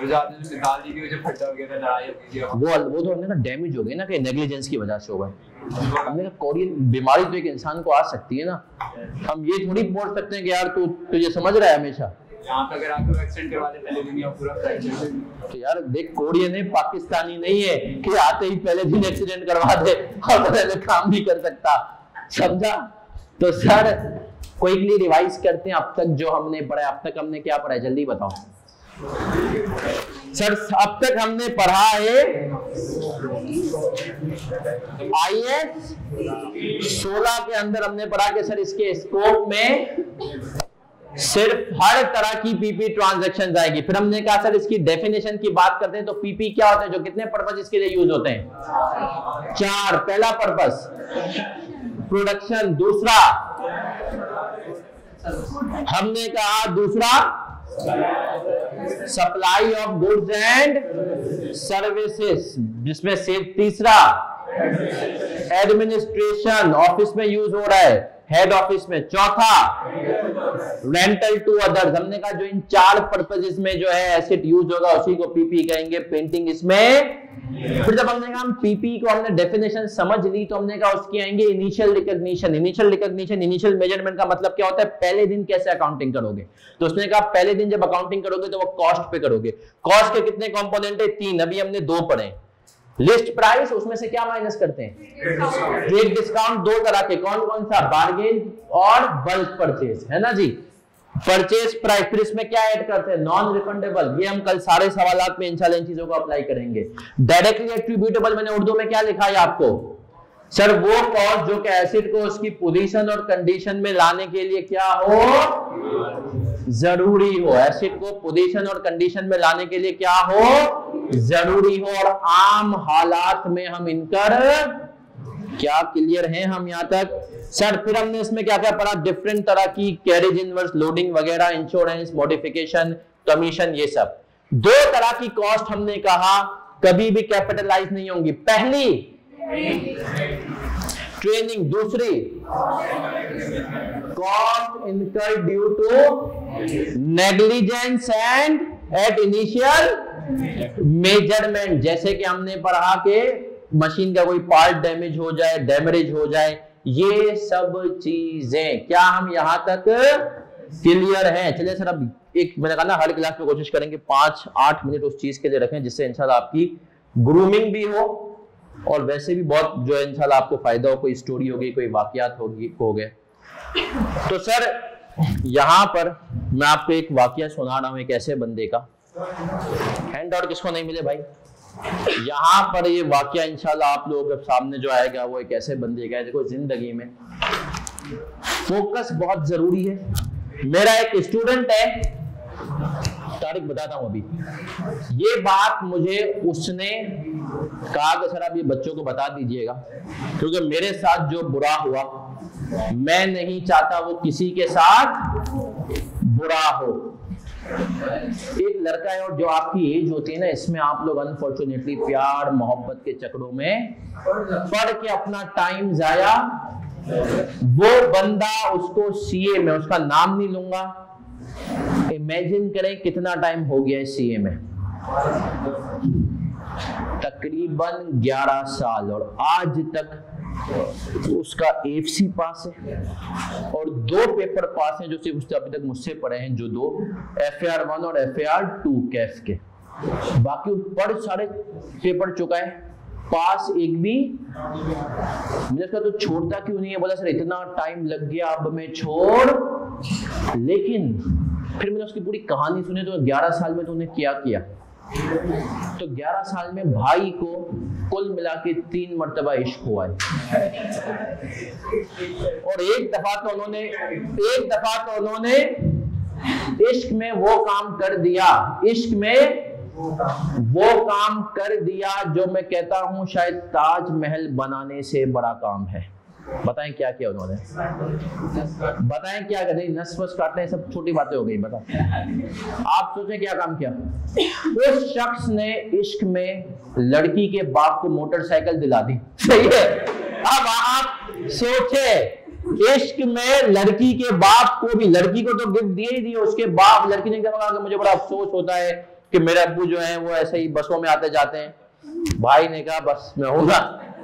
भाई ने मोटरसाइकिल ली और बाप को गिफ्ट कर दी। अब आप सोचे, उसके बावजूद भी बेचारे का कट गया। सही है? ये उसका दूसरा इश्क था, उससे पहले इश्क हुआ और रिसेंटली उसका तीसरा भी इश्क नाकाम हुआ है। तो मैंने उसको बोला भाई तू एक दफा फोकस क्यों नहीं हो जाता? और फिर मैंने उसको देखो, मैं ना वैसे लगाओ कहता हूं तुम सीए करो, और उस बंदे को 11 साल हो गए। 11 साल, वो 30 साल के आसपास पहुंच रहा है। मैंने उस बंदे को, अब मैं उसको बोलता हूं तू सीए छोड़ दे भाई, तू एसी सीए कर, कुछ कर। मैंने उसको अपनी फर्म में आर्टिकल्स पढ़ दिया। मैंने कहा तू कम से कम अपना पीरियड तो शुरू कर भाई, कहां जा रहा है जिंदगी में। लेकिन उसने कहा सर बच्चों को बताएं कि इन चक्रों में ना पड़े। मैं 3 दफा पढ़ चुका हूं, अब 4थी दफा। आज मैंने उसके चाचा से, क्लास से पहले उसके चाचा मेरे पुराने कुलीग रह चुके हैं। मैंने कहा भाई इसकी शादी वादी कर दो। मैंने कहा 4थी दफा भी इन चक्रों में पड़ेगा। और फिर दूसरा उस लड़के को मैंने कहा है कि देख तूने इस दफा, उसने इस दफा 4 पेपर दिए पिछले अटेम्प्ट में। 1 नवंबर को उसका रिजल्ट है। खुसूसी दुआएं के अच्छा, आप वो इस चक्कर में मुझे कह रहा है कि सर आपसे पढ़ के 2 पेपर निकले तो अब आप यार पेपर पढ़ाएं। मैंने कहा मैं तेरे चक्कर में सब पूरा सीख करा दूं, लेकिन खुसूसी दुआएं करें कि वो अल्लाह करे पास। मतलब मैं आपको सच बताऊं कि मुझे उसको देख के उसकी इतनी फिक्र होती है ना, उसने उसका तरफ से एडवाइस है कि इन बच्चों को बोलो कि इन चक्रों में ना पड़े, फोकस क्लियर रखें। 22, 23, 24 साल की उम्र में इंशाल्लाह क्वालिफाई हो जाओ तो फिर दुनिया बहुत। अभी से इन चक्रों में पड़ के खुदारा अपना कैरियर खराब ना करो, गुनाह ना करो, सारी चीजें अभी फोकस रखो सीए पे। मिलेंगे तो इंशाल्लाह तुम लोगों से जुमेरात को। अगली क्लास हमारी कब होगी? जुमेरात को। अपना ख्याल रखिएगा दुआओं में। अल्लाह हाफिज।